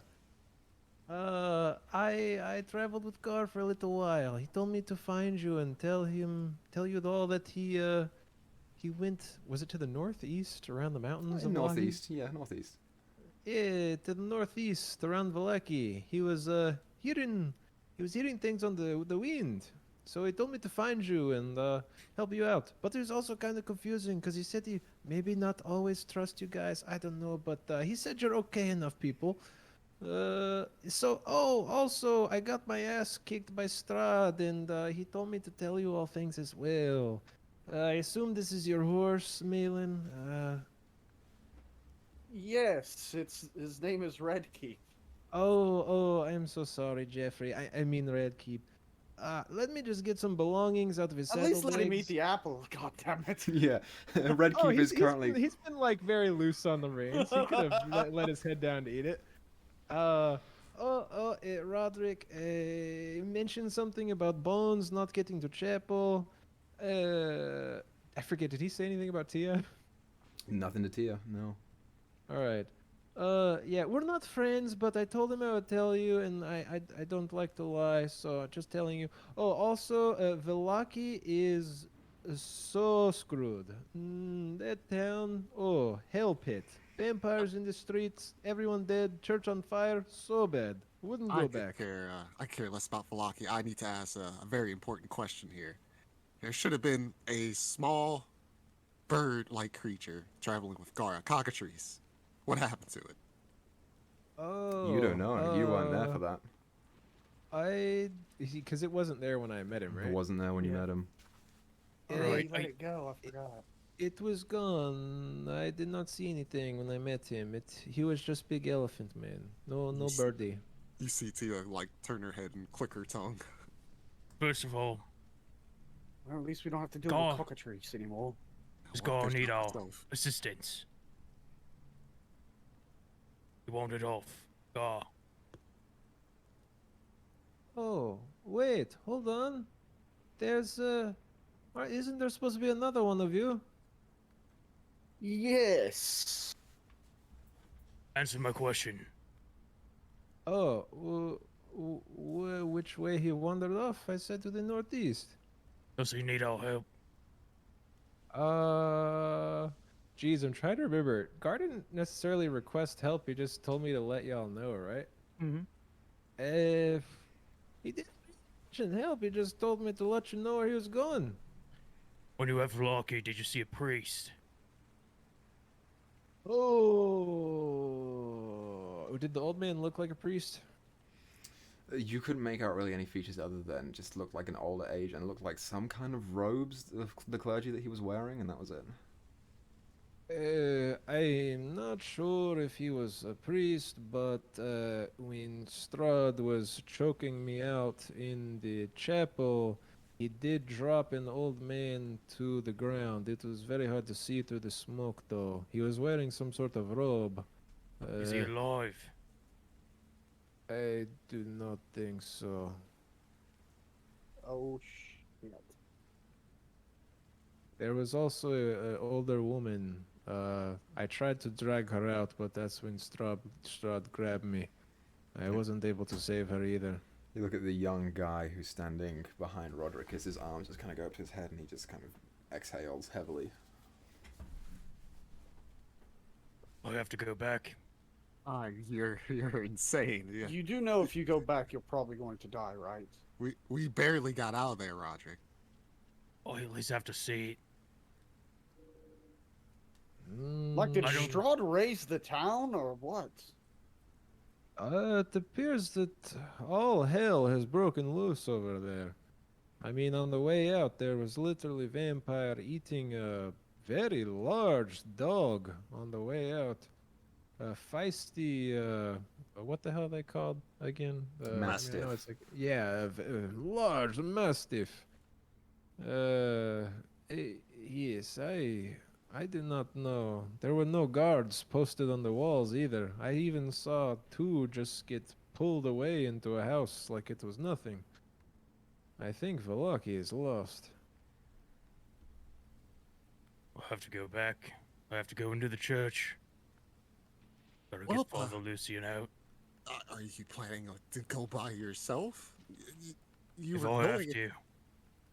You do realize we barely got out of there, and you want to go back into a place that's now full of vampires. That's my home. Maybe it would be best if we just calm down and strategize before rushing into danger. You say this as you hear the conversation that's happening behind you currently, as this woman is talking to Rictavio. And you hear, it's difficult to keep up with both conversations at the same time, but you basically hear her say, "What the hell did you think you are doing? You can't take on the vampire by yourself. And you know damn well that you'll be stuck here if you don't do it." And you hear him reply and say, "You are in no position to tell me what to do. You also left us. Don't forget this. You know. And plus, I taught you everything that you know. You can't possibly think that you are better than me at any of this." And it's this constant back and forth about stuff that you would never expect to hear come out of Octavia's mouth. Question, fellow on Red Keep. What was your name again? Oh, my name is Gundrick. Gundrick. And you, fair lady, Madam I am Blair. Blair.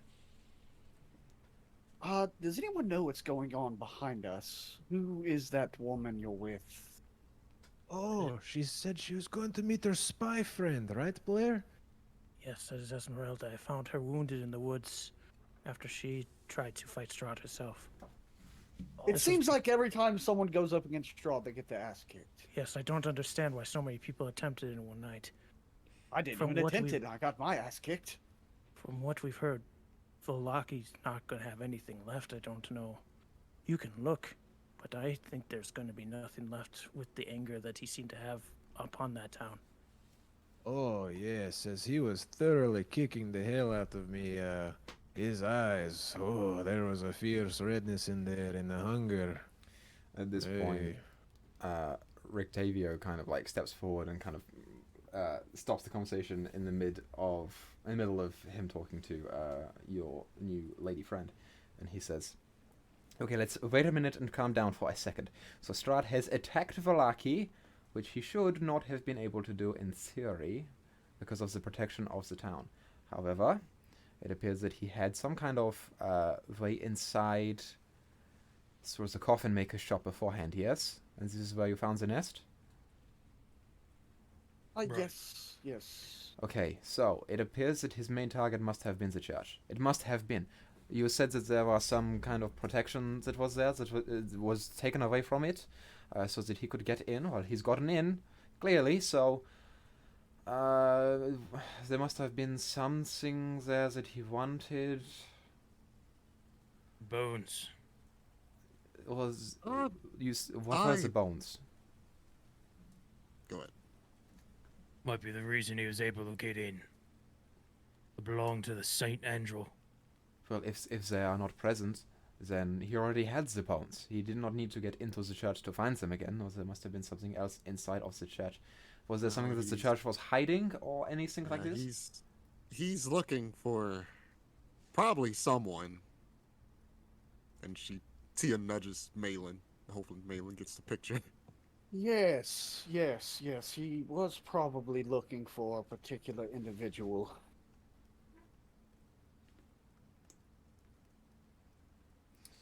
Okay, fair. Do you want to share with the group? I feel like it's best if they're the ones to step forward. Oh, here, while we're speaking truth, I kind of forgot. Oh, silly me. Also, do any of you know what the hell this root tulip thing is? Strahd gave me this plant thing, and he'll throw it over there. He brandishes Is it. it evening primrose? No, Malin, No? you're the only Oh, person to okay. know what this is. Tia, Is you've this the thing maybe that was glimpsed inside of it gut? occasionally. This is the thing that comprised the heart of Drougden. Wait, you threw it on the ground? Well, I tossed it over. Oh, I'll just kind of stare at it for a minute, and I'll walk up and kind of look at it, and I'll pick it up and be like, "Oh, this is Drougden." Oh, you named your plant? It's a long story. He thought his name was Ah at one point. We actually found him impaled on a stake just outside the gates of the village of Barovia. Yeah, he was like a zombie plant thing. Zombies, elephant men, talking cats. Yeah, very interesting group. Milan, you mind helping me unload my things from your horse? I apologize for the confusion. Oh, no. How did you acquire him? Oh, I bought him from the Vistani that I helped. They had a camp to the south of Velaki. Malin has a weird flashback for a second, shakes his head. You see the figure Oh. talk up here and say, "Yeah, they are worshippers of Strahd. They are in league with him. Don't even worry about going back there." There's nothing good there at all. Well, I Oh, mean, Whoops. thank you for it. How much did you pay for him? Oh, is 50 gold. Well, here, for your troubles, thank you for bringing my horse back to me. And I'll give him 50 gold. Oh, no problem at all, my friend. No problem at all. Gunrig's the richest person in Barovia at this point. I don't know. He still kind of looks like a Joffrey. Jeffrey. No, it's, Jeffrey. it's again horrible name. And can I fit Anyways. all this damn gold in my backpack at this point? Sure, yeah, that's fine. Yeah, all right. You he's create bumping like out a that weird chest. satchel for weight distribution on both sides of your body. Equa, before I send us on a wild goose chase that you didn't mean us to go on, do I know if the bones of Saint Andrel, if they were in the church, was what was preventing Strahd from getting either in the church or in the town? You do, yes. That was the point of getting them back, was because the bones were a sort of protective layer to the church. You're not exactly sure how they worked or what they were preventing against, but you know that they protected the church itself. I wish I knew that before we gave up on them. Yeah, that would've been great information. That was Father Lucian said that day one that you met him. He just said, "Get the bones back, man." I didn't know what they did. Well, All right. man. Well, so would I, in theory, be able to establish that if they protected the church, then Strahd probably can't touch them, so they're probably still somewhere in town. that's difficult to say. You have no idea about what's gone on in Vallaki other than the church has been attacked. That's it. Right. I just meant like the artifact of the bones. Would those be so like holy that Strahd wouldn't be able to take them? You saw them once. You very briefly opened up that chest. You didn't get an identify off on them. But like just through like the history of my order, I wouldn't know that or anything. The bones were super hush hush. I'll say roll a history check with disadvantage. Disadvantage, alright. Well, I rolled a nat 1 on one of them, so I guess That not. sucks. You know that they're bones and they protected the church, and that's about all you know. But you are kind of piecing it together. If the bones were not at the church and Strahd still went in, there was something else in there that he wanted. Oh, yeah. Yep. Well, like they said, it was probably Irina, right? We didn't say her name, but Yeah. It's difficult to tell. Yeah, where is Irina? Where's she at? She's here. Irina is currently in the midst of a huddle conversation between Rictavio and this other person, this new woman who just arrived. And you can kind of hear, you kind of hear him saying, "That doesn't make any sense because, no, he could kill the burgomaster. That horrific Lady Vacta is somewhat in worship of Strahd, so maybe it would serve him best to supplant the current burgomaster with her." And you kind of hear Irina reply back and say, "I mean, I suppose this makes sense, but why? What purpose would he have in owning Vallaki like that?" And Octavia says, "Well, there's always purpose in ruling the towns that make up your land." And they just keep going back and forth. Well, they're talking. Blah. Gundrick. Yes. Okay, I'm just making sure I got your name right. Do you have an axe? I have this small hand axe. I know we just met, but I'm trying to get a funeral going on here, and I could probably use your help gathering some wood. I mean, Blair has an Oh. axe, right? Teal Blair looks to has a Blair. woodcutter's axe. There you go. A funeral? So the other person that was with us, they're not. They've gone down for the long nap, as it were. Oh no. This was a good friend of Gar. They came over here together, yes? Yes, actually, on the way through, I believe we ran over Gar in our carriage. Oh, that is unfortunate. Did he die fighting at least? Yes. Yes, he was definitely in combat when he died. Then he deserves a warrior's funeral. I will go with you and help cut wood. Blair, your axe will probably work better than mine. Do you want to come with us? Yes, I'm kind of just standing here as it is. I don't know what's everybody's deal. I just got thrown into this. Yes, I'll help. Do I recognize their accents as being native Barovian or not? You recognize Blair's to be native Barovian, yes. I don't necessarily Gundrick- think that Gundrick is Gundrick native. is from the deep kingdoms, baby, not from Barovia. Okay, I was just checking. And there's more to the accent than that. The physical appearance of gathered the Blair heart of the is super mountain. native. And let's now fight a dragon. Why don't we just bring him to the church and throw him on at this point? We gotta carry him all the way back to the church. I had to cut down wood here. What's the difference? One would probably take a couple of hours. Well, it's more the fact that if we get close to Velaki and we end up having to, I don't know, run away, then at that point we just gotta, ditch the body so it doesn't slow us down. Yes, that would be very disrespectful. I think, whatever you do, I'll help bury him here. And Gundrick will just start walking into the woods.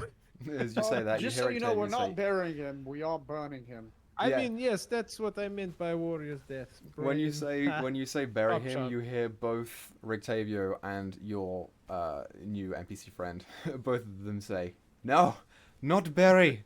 He must be burned." Oh, yes, I talk too fast with my brain sometimes. Warrior death means burning, of course. I go chop now. Do this as fast as possible, but we have to get back there. Those bones that I was looking for, they can be used to protect us. They were used to protect the church before. Let's see if we can find them. We know Should be. where they were last left, but if the town's been, ransacked, then they could have been moved. It's possible. They're not where we left them, and they're not at the Burgomaster's, then Strahd likely got to them. Even if he didn't, it sounds like he's, from what they're saying, going to replace the government to be in his control so they could move him. Right, it's gonna take some time for them to do that. So best move in during the chaos.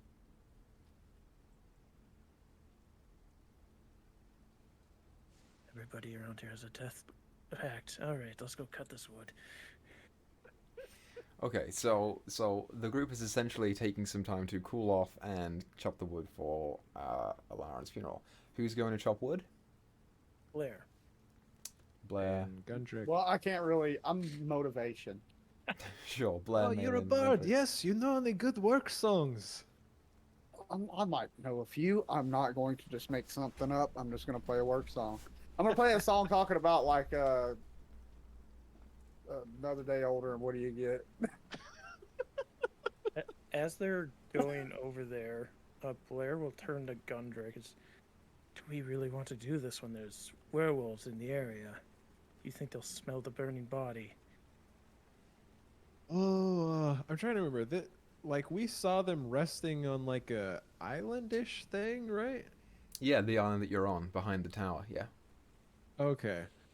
Oh, I mean, be kind of a pain in the ass for them to get onto this island, yes? Oh, Plus by the it- way, both of you, neither one of you should ever touch that tower. I just want to make that clear. Is that what that lightning was? We saw some lightning come and stay. It was crazy. Yes, and because of my actions, the boy you see behind Roderick over there died, and I had to make a choice on bringing the child back or the person we're about to burn. Hmm.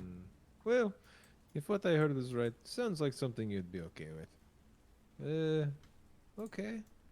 Just But- wanted to help an injured person, and look what I've gotten myself into. People dying left and right, touching towers, and wanting to go back to where the devil is. Alright. Do you meet new people often, Blair? I try not to. Ah, it is a joy of life. I'm starting to doubt that. Okay, so just the three of you are going to chop wood? I mean, I'm picking up small shit. So you're going with Picking okay. up shit. I'll live Tia to like be the voice Tinder. of reason on not going back to Velaki. I want to like rest. That's what I want to do. So Tia wants to you're- rest. You're already long rested though, right? Oh No, no, I- because Yeah, you but, you suffered yeah. the consequences, right? Yeah, Oh yeah, I forgot about I'm that. missing at least 10 hit points. As At the very least. the only one who is not going with them, Tia, why don't you go ahead and roll a d20 for me, as that group is going off into the wilderness. Uh-oh, Tia's determining our fate. Use those You're- curse die. Dang God it. damn it, Tia. What was it? We're gonna 17. encounter something. You may not. Werewolves. Oh. I just have to figure out if you are. No, how does it go? 'Cause, like, who walked off? Because I assumed Milvoy, Irina, and Rictavio and the other chick, Ezmeralda, stayed behind. Yeah, I think it's just the PCs that went.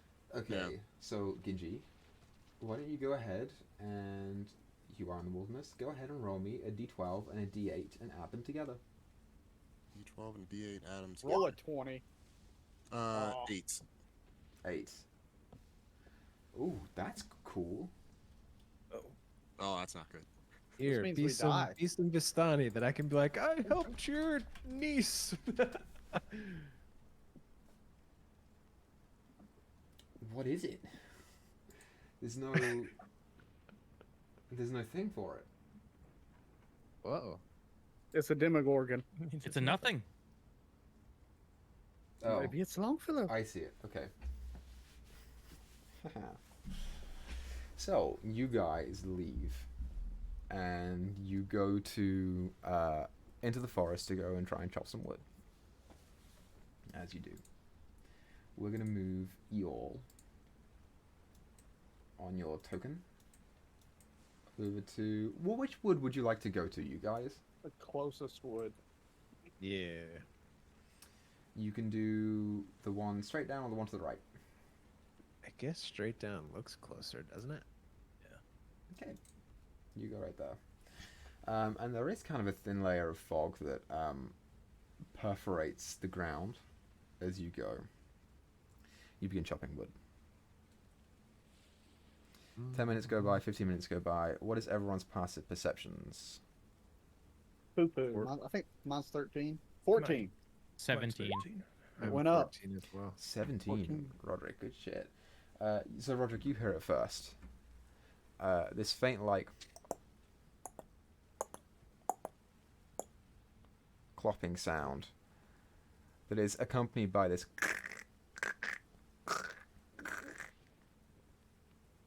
Let's go to the riders. Hide. A Also hide. to the group. Yeah, I'd. Everyone go ahead and make a stealth check. All right. Oh, whoops. I gotta get some non-chain at some point. Oh, disadvantage is not good though. 17. Baby. 17. 3. It's a 6. Oh, you guys. 17, 13, 3.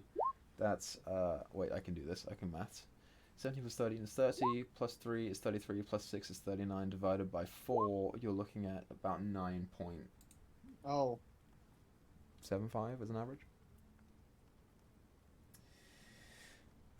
As you I all go rolled a ahead, 26. Never mind, I lied. I rolled a 26. No. as you all go ahead and duck back behind trees, you hear that clopping sound get closer, and there's a faint like as this faint bit of light just goes past you guys, and as it does so, Gundrick, you got a 3.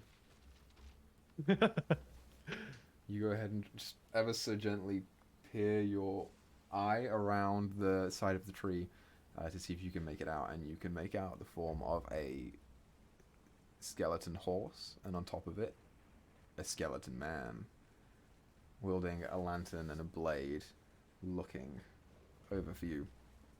And as you do so, a bit of your armor, like the shoulder plate, was caught on the side of the tree, and as you pull forward, not noticing it, it's getting further and further apart. before the tension snaps and it and the skeleton's head just and it's going to go straight for you. But before it does that, let's all go ahead and roll initiative.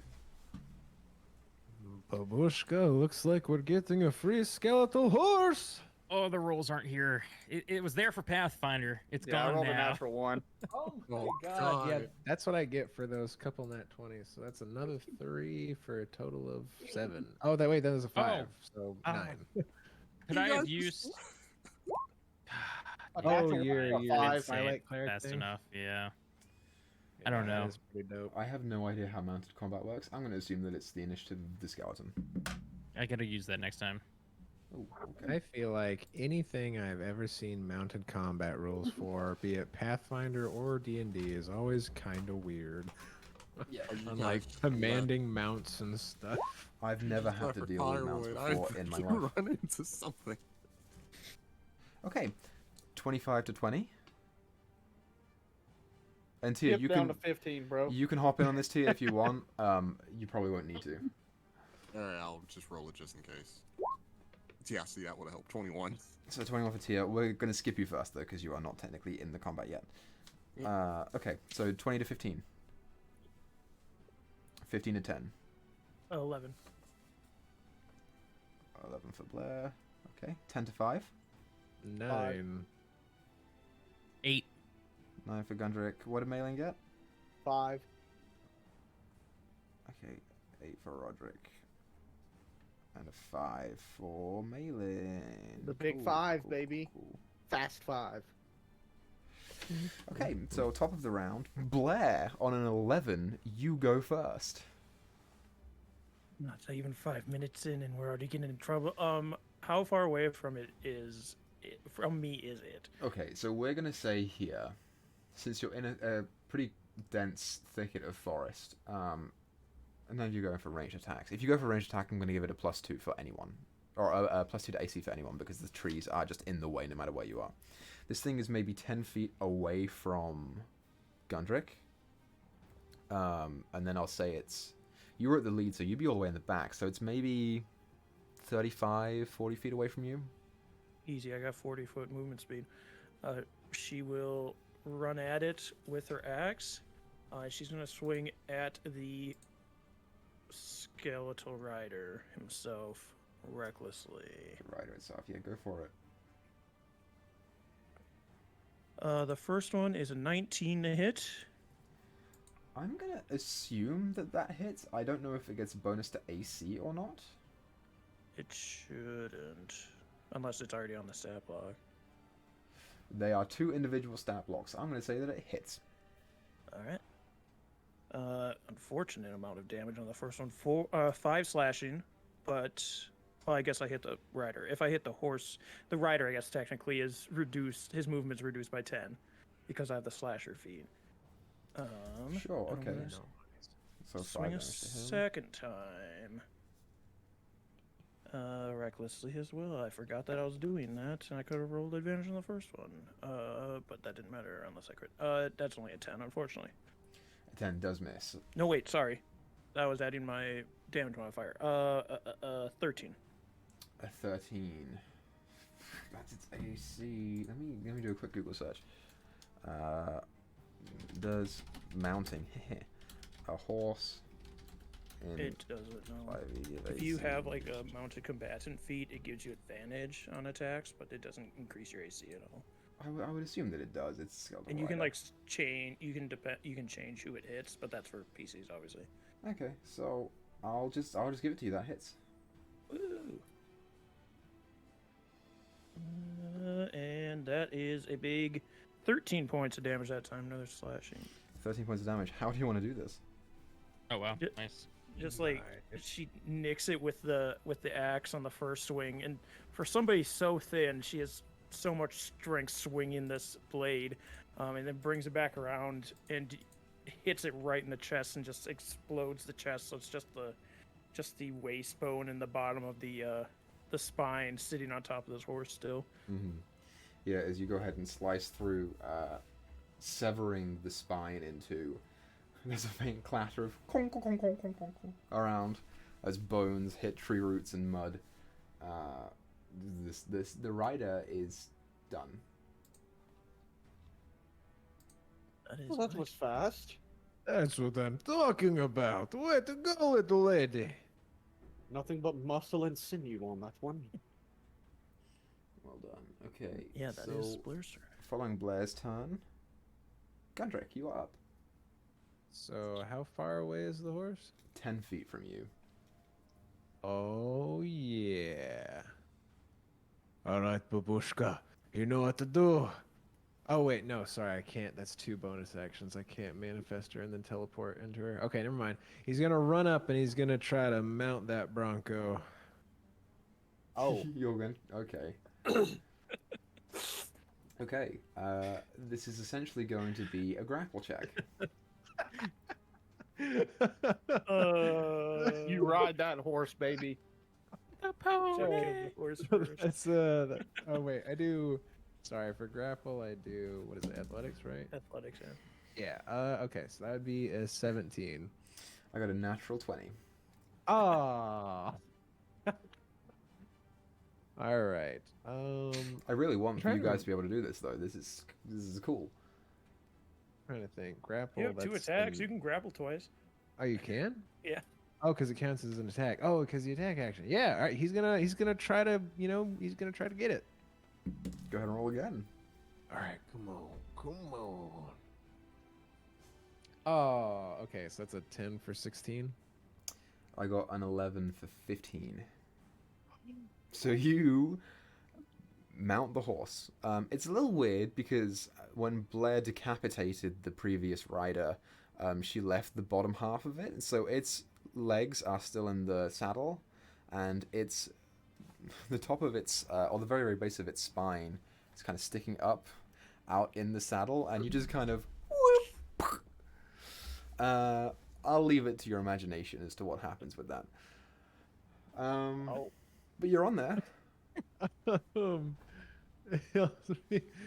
Here, babushka, you ride on back, okay? We'll do this together. And he'll just manifest her behind him on the horse. Sure. What the hell is that? Oh, it's my babushka! We got this! Here, I got this, guys. He does I just talk to a dead lady after all. need to last for 8 seconds. So this Oh my, I last for 3. this shadowy figure emerges on the rear end of this horse and just like hangs on essentially. Cool. After Gundrick, Roderick, the Ricks. I hate you so much, Meyore. He I wanted think I'll it. change That's my why. name to Merrick. I'm gonna. Is this horse like a skeletal horse, or is this like a normal horse? No, it's a skeleton horse. Does it have reins? Yeah. Oh, if it did, I would have grabbed for those. Oh, well, then never mind. I guess I was gonna run over and try and grab its reins, and like, whoa. Oh, Sure. hey, that sounds. You can Like, attempt to do that if you want. I'm attempting to assist Gundren on his tame. Okay. So I'm just giving the help action to him for next time. Okay. Sure. I don't know if this would be animal handling or not. We'll find out. So anything else on your turn, Roderick? Is it an action to help somebody? I forget. It Yeah, you is. give your Yeah. action to help them. So that's it. Yeah, that's it. Okay, following your turn, it's the horse's go. The horse is in melee with you Yeah. and does not like that there is now a guy on its back, so it's going to... Man, this is weird, isn't it? I don't know what the skeleton horse would do. Would it try and buck you off? Would it try and... I would say generally a horse probably tries to buck someone off that they're not used to. This is a feature that says habitual behaviors, independent skeletons, that's what it is now. Temporarily or permanently free of a master's control, that's what it is now. Sometimes pantomime actions from their past lives, their bones echoing the rote behaviors of their former living selves. It acts like a horse. Yeah, it's going to try and buck Gundrick off. We got this, babushka. Roll an athletics check to see if you can hold on. So do you think Now- this would be like assisted, or should it?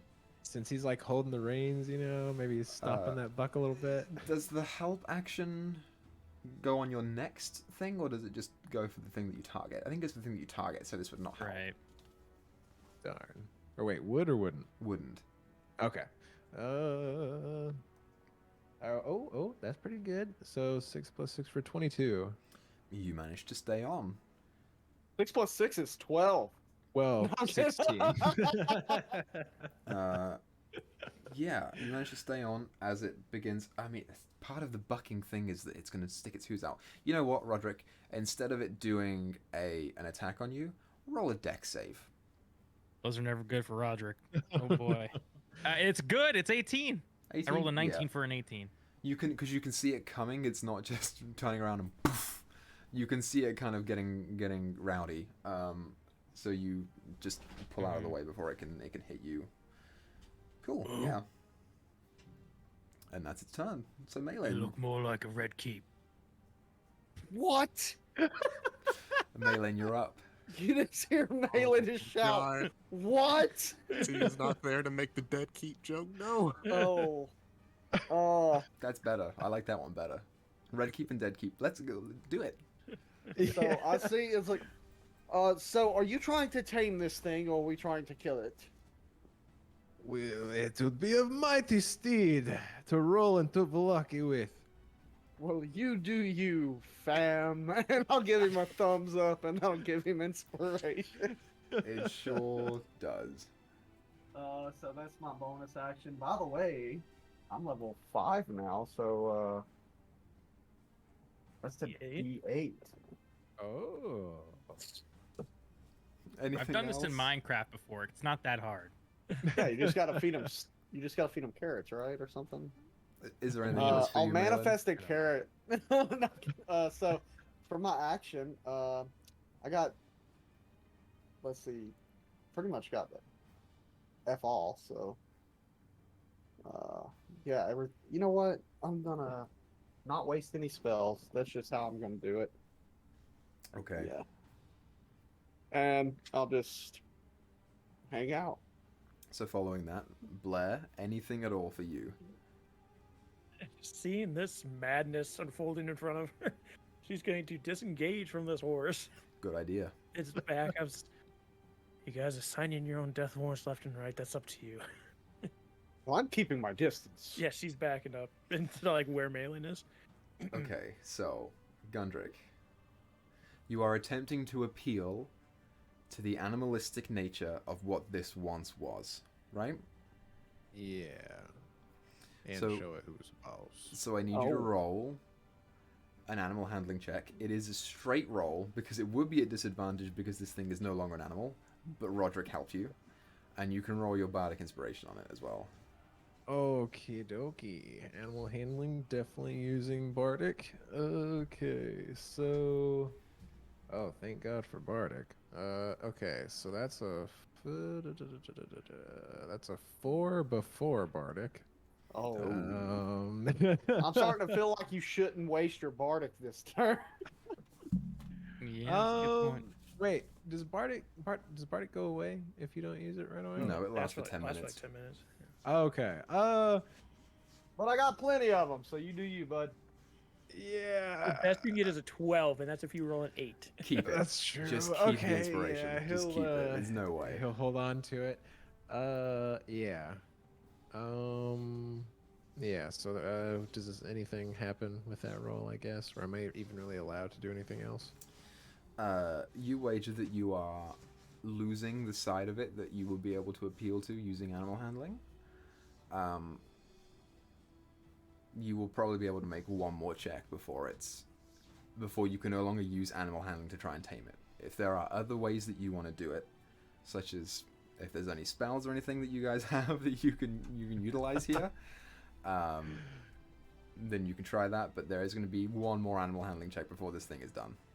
Gotcha. He'll just, Oh, Babushka, this isn't like taming the war horses back home. This fella, I don't think he'll ever tire out. Unless he tries to hang on. Yeah, okay, so what we're going to do is we're just going to do everyone and then the horse. Roderick, are you moving away or are you staying there and trying to help again? I'll stay there, still trying to assist if he's still on the horse. Okay, so you're gonna keep assisting. So before it does anything, it's gonna try and buck you off again, Gundrick. So roll your athletics to see if you can stay on. Okie doke. Oh my god. It's like, do I use the bardic for this or for the animal? Malin has a You know turn what? before you, so he can Oh, re-up okay, it. yes. Screw it. I'm gonna use bardic because that's 11. So with this, it would be. Oh my god, 12. I rolled a 9, so you're totally fine. Ooh. You managed to stay on. So, in the act of this, Roderick and anyone else that's within 5 feet of the horse, which I don't think is anyone now, roll dex save.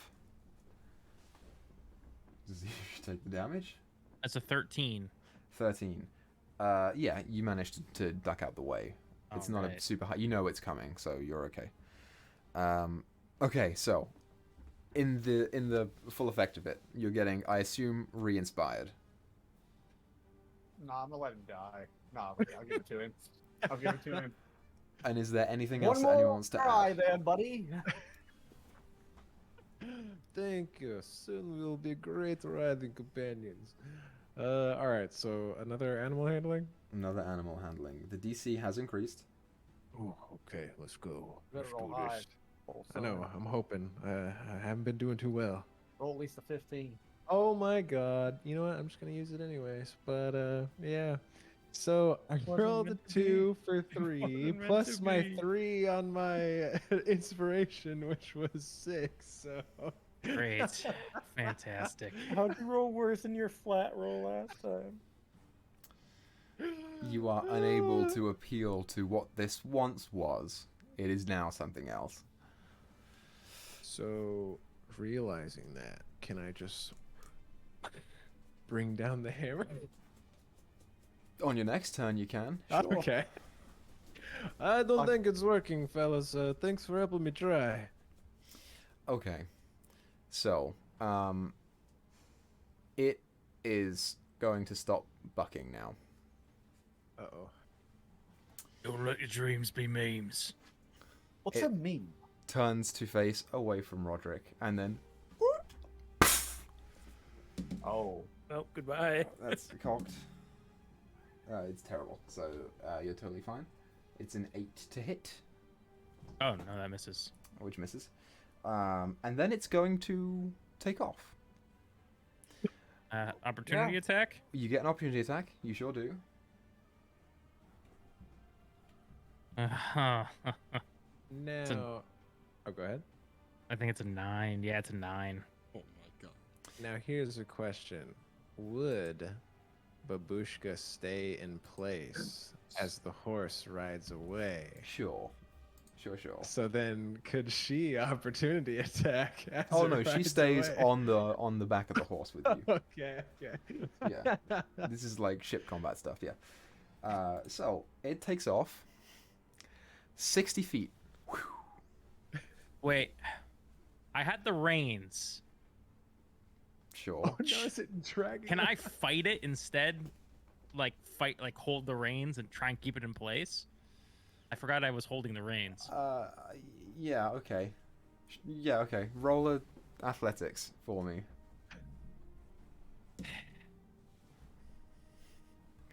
You roll really 19. well. 23. Silvery barbs. It was a natural 19, so it can only get worse from this, right?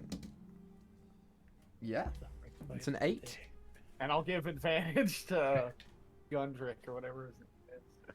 So instead of attacking it, you try and pull the reins down, and you feel as it like hoists you 10 feet away, but with the silvery barbs, it can go no further once you find solid footing. Awesome. What's everyone doing? I Blair forget will who's rush it. next. Just all go at once. Is everyone just attacking? Yeah. I'm just Uh, watching this fuckery take place.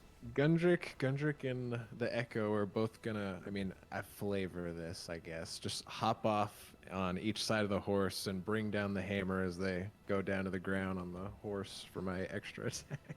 Sure. And Blair's attacking too. Is a 15 hit?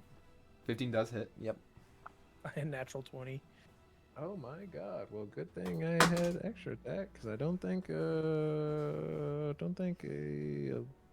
my god, my brain. You have 13? advantage. 13 hits? do. That was with advantage. Oh, 13 8 does hit. slashing.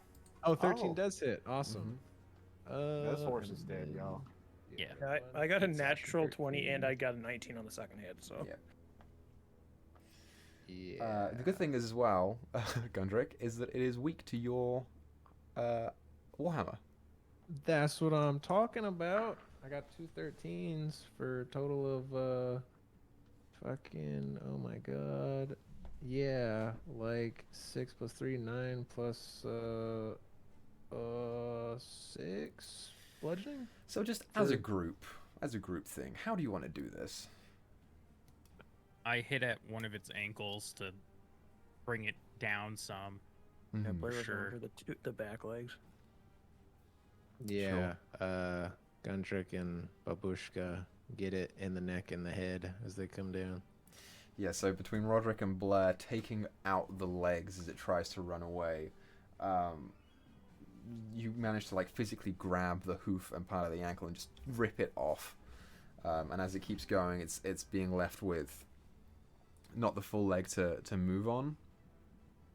And so it begins plowing its face into the dirt and making a groove. And as Gundrick and his babushka jump up off of the saddle heroically and bring their hammers down, what was once the skeleton of a warhorse is now a pile of bones on the ground, and that encounter can never be redone again as per the book's instructions. So you will never get a skeleton horse. No. You had one shot and you blew it. Yep. Hey, you know what? I'll take the good rolls in Pathfinder for the crap rolls this session. Oh, gonna dust himself off. Well, thanks for trying, friends. That was mighty refreshing. Honestly, I haven't tried to bust a stallion in quite some time, and never a dead one. Yes, it's not very often you see a dwarf hop atop a skeletal horse. Think your Make pants are br- ripped. Oh, oh. No, in the Babushka. crotch. Yeah, that's where your fly is open. Might want to cover that up. There are ladies present. Yeah. Let's Well, see. there is Anyone a have lady any present. threads? Oh, wait. You're a bard. Sometimes you guys do fancy magic. Do you think you could fix my pants? And hold on a second. I need to double check something. Okay, good. Because if this was a touch spell, I was gonna tell you to get bent. Sure. And then I was like, well, no, I don't have mending. Oh, no. That's what we really need, don't we? I can only clean you up. I can't. I don't think I It's can. the best. Speaking of magics, do any of you have any healing magic? We kind of glossed over this on our intro, but Ezmeralda was very injured when I met her, and we didn't have time to fix it. You guys Well, long I have- rested. I have She's a okay. couple We of rested, things. but just to make sure she's okay. I could look her over. Thank you. I'm trained in it. She just fills her mouth with a fistful of dried meat from her pack. Is that Here. jerky? Yes, Venison or beef or boar or? that was the last of my venison. Oh! It's been a while since I've had good venison. There's deer in the forest. True, but there's also wolves and werewolves. I Wolves hate make for this food, fucking too. place. That's just more meat. I like look confused at that comment. I'm just right. I suppose if that's all you have. Anyway, probably need to get some wood. Yes. Here, let me get my... He's gonna take his boot off, take his sock off, and stick his sock to cover the hole in his pants, and then put his boot back Now on. it just looks like you're wearing a jock strap. Close enough. I think Treating a this will work. sock.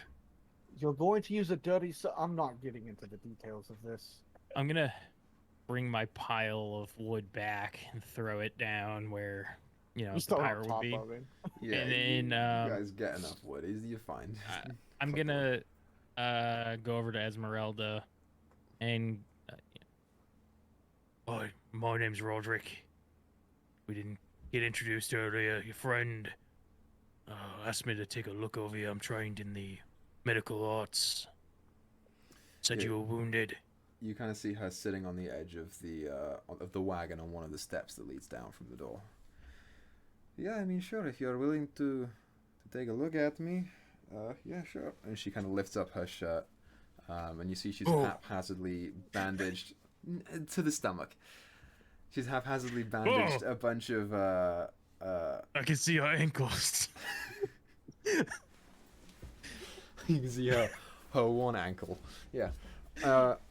She's put a bunch of bandages on and they have seeped through with blood, and she's done the best that she can. And she kind of peels them away, and there's like a heavy set of claw marks in the abdomen that dig in about 1.5 to 2 inches. She got good. Like, that's Can nasty. I guess I'll ask her first. How'd you get these? Tried to fight Strahd. Any bites? Kind of No. looking her over. No bites for me. Here, you want to see the neck? And she kind of lifts up the hair. She kind of knows the drill. You live to tell this tale. That's impressive. Yeah, well, not the first vampire that we've killed. That's for sure. You in Octavio. Yeah, Rictavio, sure. That is not his real name. No, it's not his real name. No. I was wondering if he would have told you by now. I guess he didn't. Should we know his name? Is he someone famous? He likes to think that he is, yeah.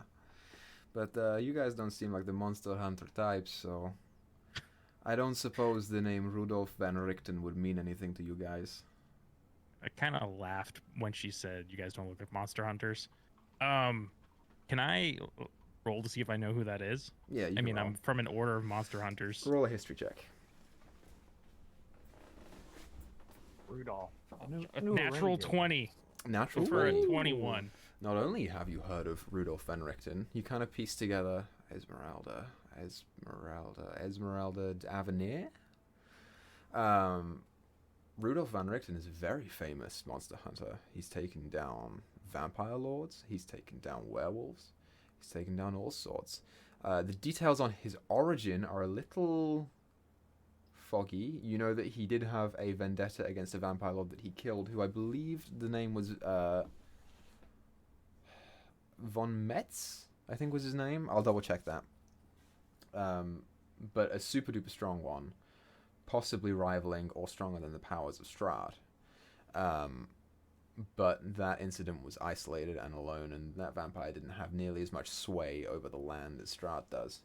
And Ezmeralda, you haven't heard much about her, maybe just a couple of notes in a book or something. She was, at one point, a protege of Van Richten's, but has since set off on her own and has done her fair share too. These guys are the real deal. Wow, I'm impressed. You know, thank the gods you're here. Yeah, well, he's kind of an idiot to be coming back. He knows the deal with Barovia. You can't leave when you come in, so I He's guess tried he's his here for hand the long against run. Strahd before. No, not against Strahd. He's never been into Barovia, but I've been in Barovia, and How'd you get out? I walked. Do I know legends of the Vistani? You The know the Vistani. Vistanos leave.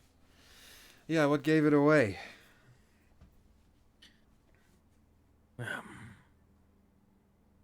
Your accent, I guess. I don't know.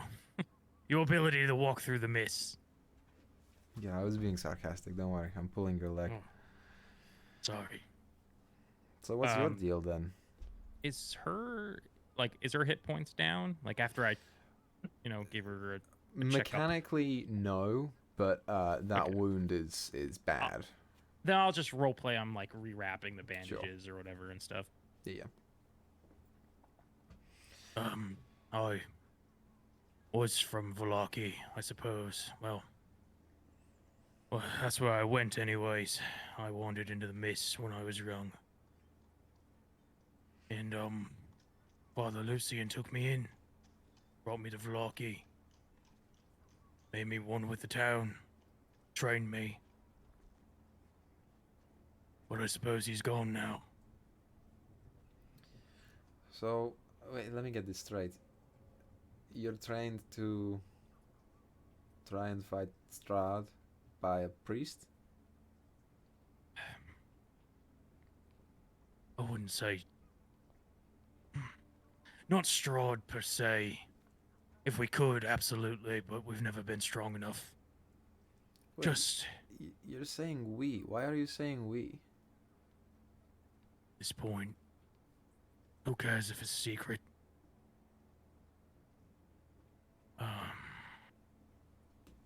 Belong to the Order of the Evening Rose. Sure, it's pretty much gone now.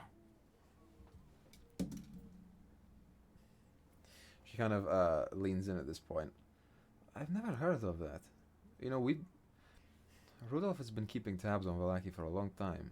He knows about the Keepers of the Feather. He knows about Lady Vector. He knows about the Burgomaster.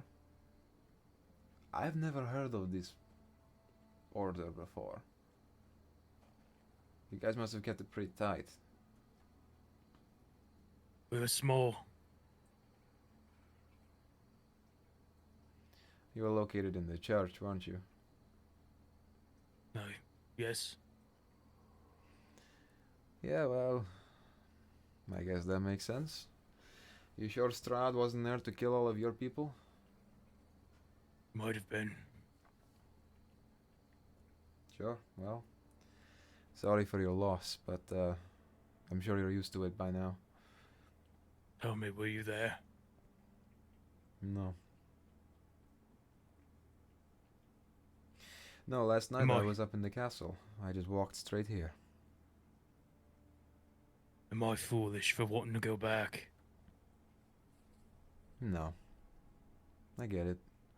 You lose people that are important to you, and you never get to say goodbye. Yeah, I get it. Look, this life that we all lead here, monster hunting, is lonely. Not many people make it out. So it's important to keep the ones that you actually care about in your thoughts a lot of the time. You just lost a bunch of them, so I get your emotion behind it.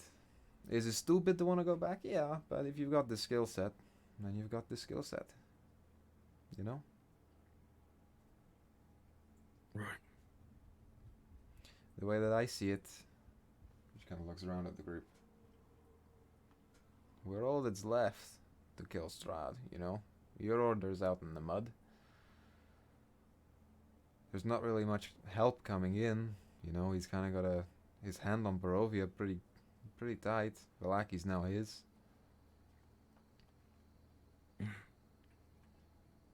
This is something that you gotta do, then you gotta do it. And that's okay.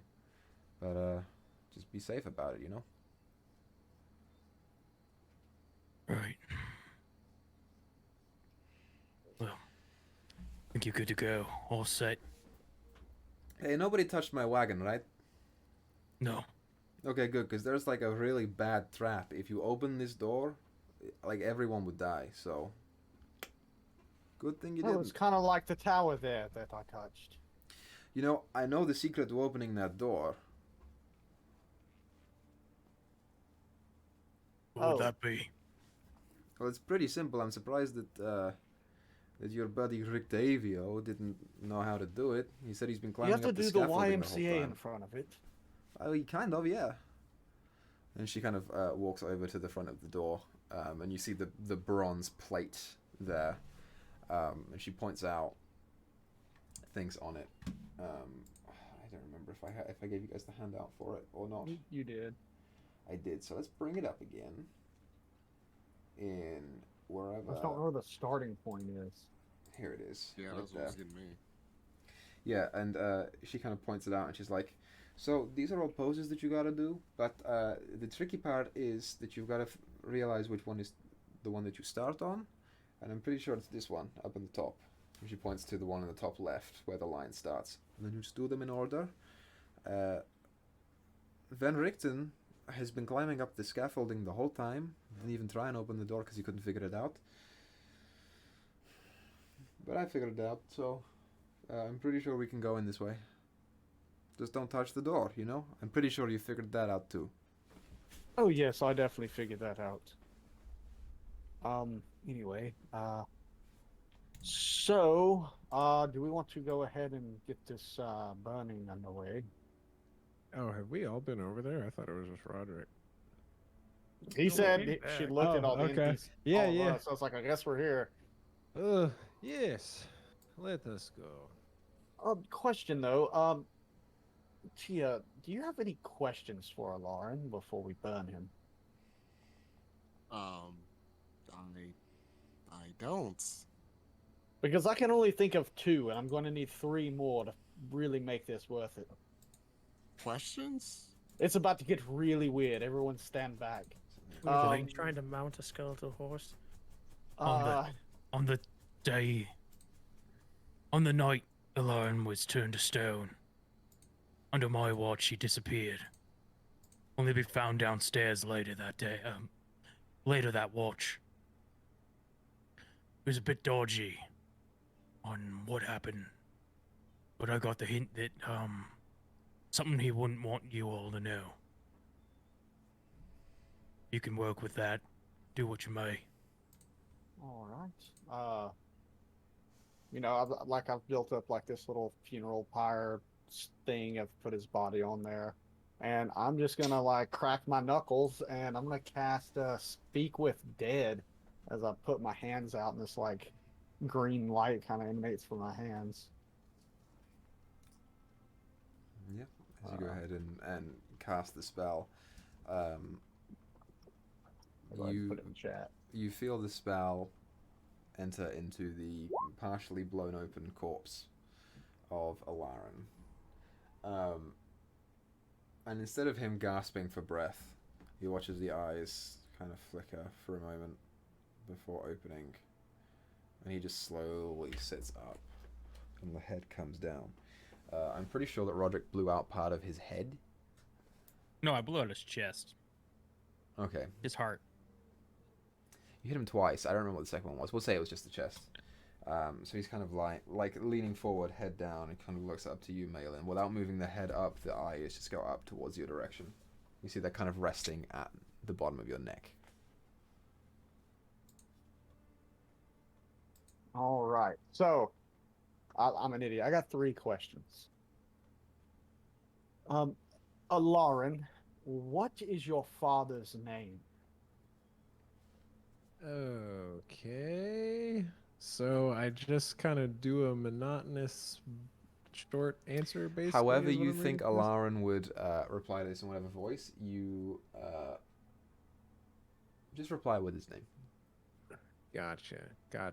Oh God, I haven't done this in like 3 weeks. Hi, my name's Lauren. That's how he answered. Your father's Robert- name. Robert Harding. Where does your father live? Waterdeep. And if your father was standing here, what would you tell him? Are these dead aware they're dead? No, so like the way you can't learn any new information, which is why I'm phrasing everything the way I am. Gotcha. Like, you have to be I can't ask you a question like that would be new information. So essentially, your thought process, if you were to answer it, would have to come from what Alarn would have thought before you had died. Okay, cool. It would be a brief, like, whatever the first thing would be. Yeah, so he would just say, I would want to tell him that as soon as I help these people, I will come back and make sure that he's taken care of. I know he's getting old, and I'll be there. And this is going to be a really disheartening conversation I'm going to have with his father. because I just summarize that as his last words about you was, "I'll take care of you when I return." Okay, now the question: Where did you go on the night that you were turned to stone? Strahd took me to Barovia to speak with the mother of the girl. That's it.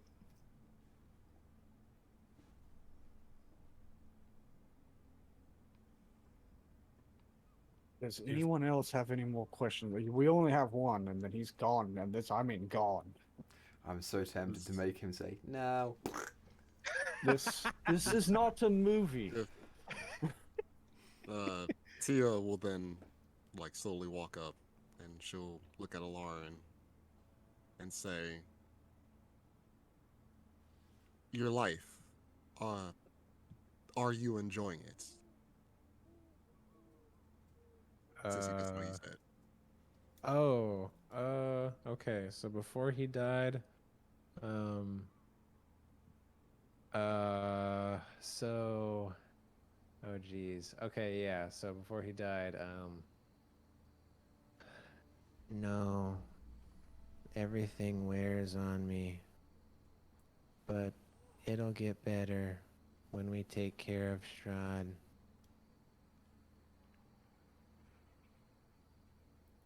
That's it.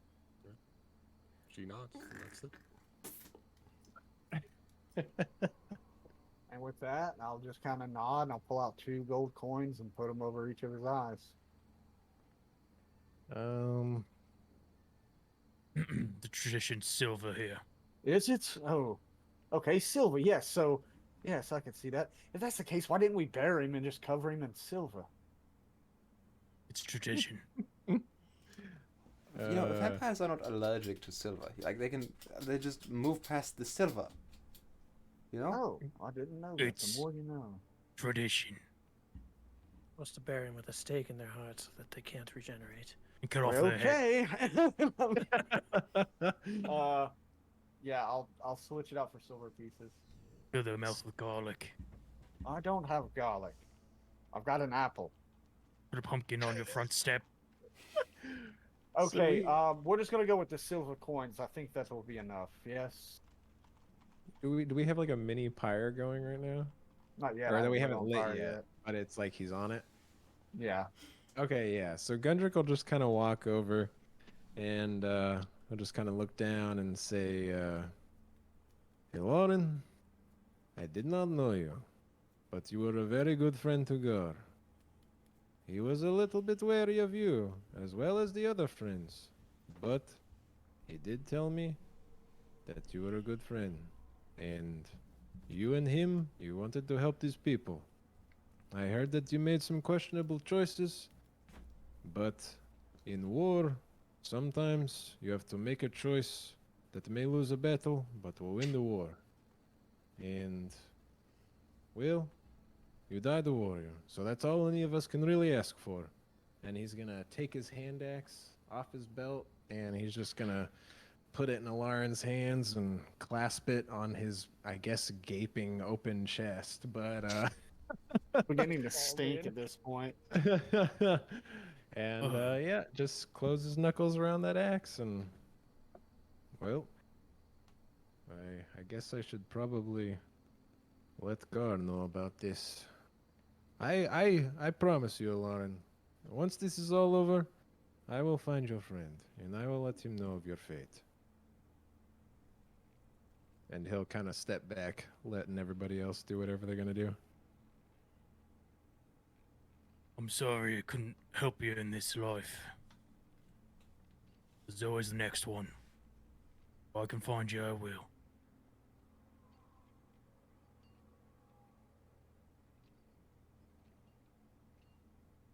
Snap my fingers and light the kindling underneath him. Okay. As the funeral pyre that you have made, that you have rested Alaran's form on top of, begins to alight, sending a thick plume of greyish black smoke into the air from the tower where you have been holed up.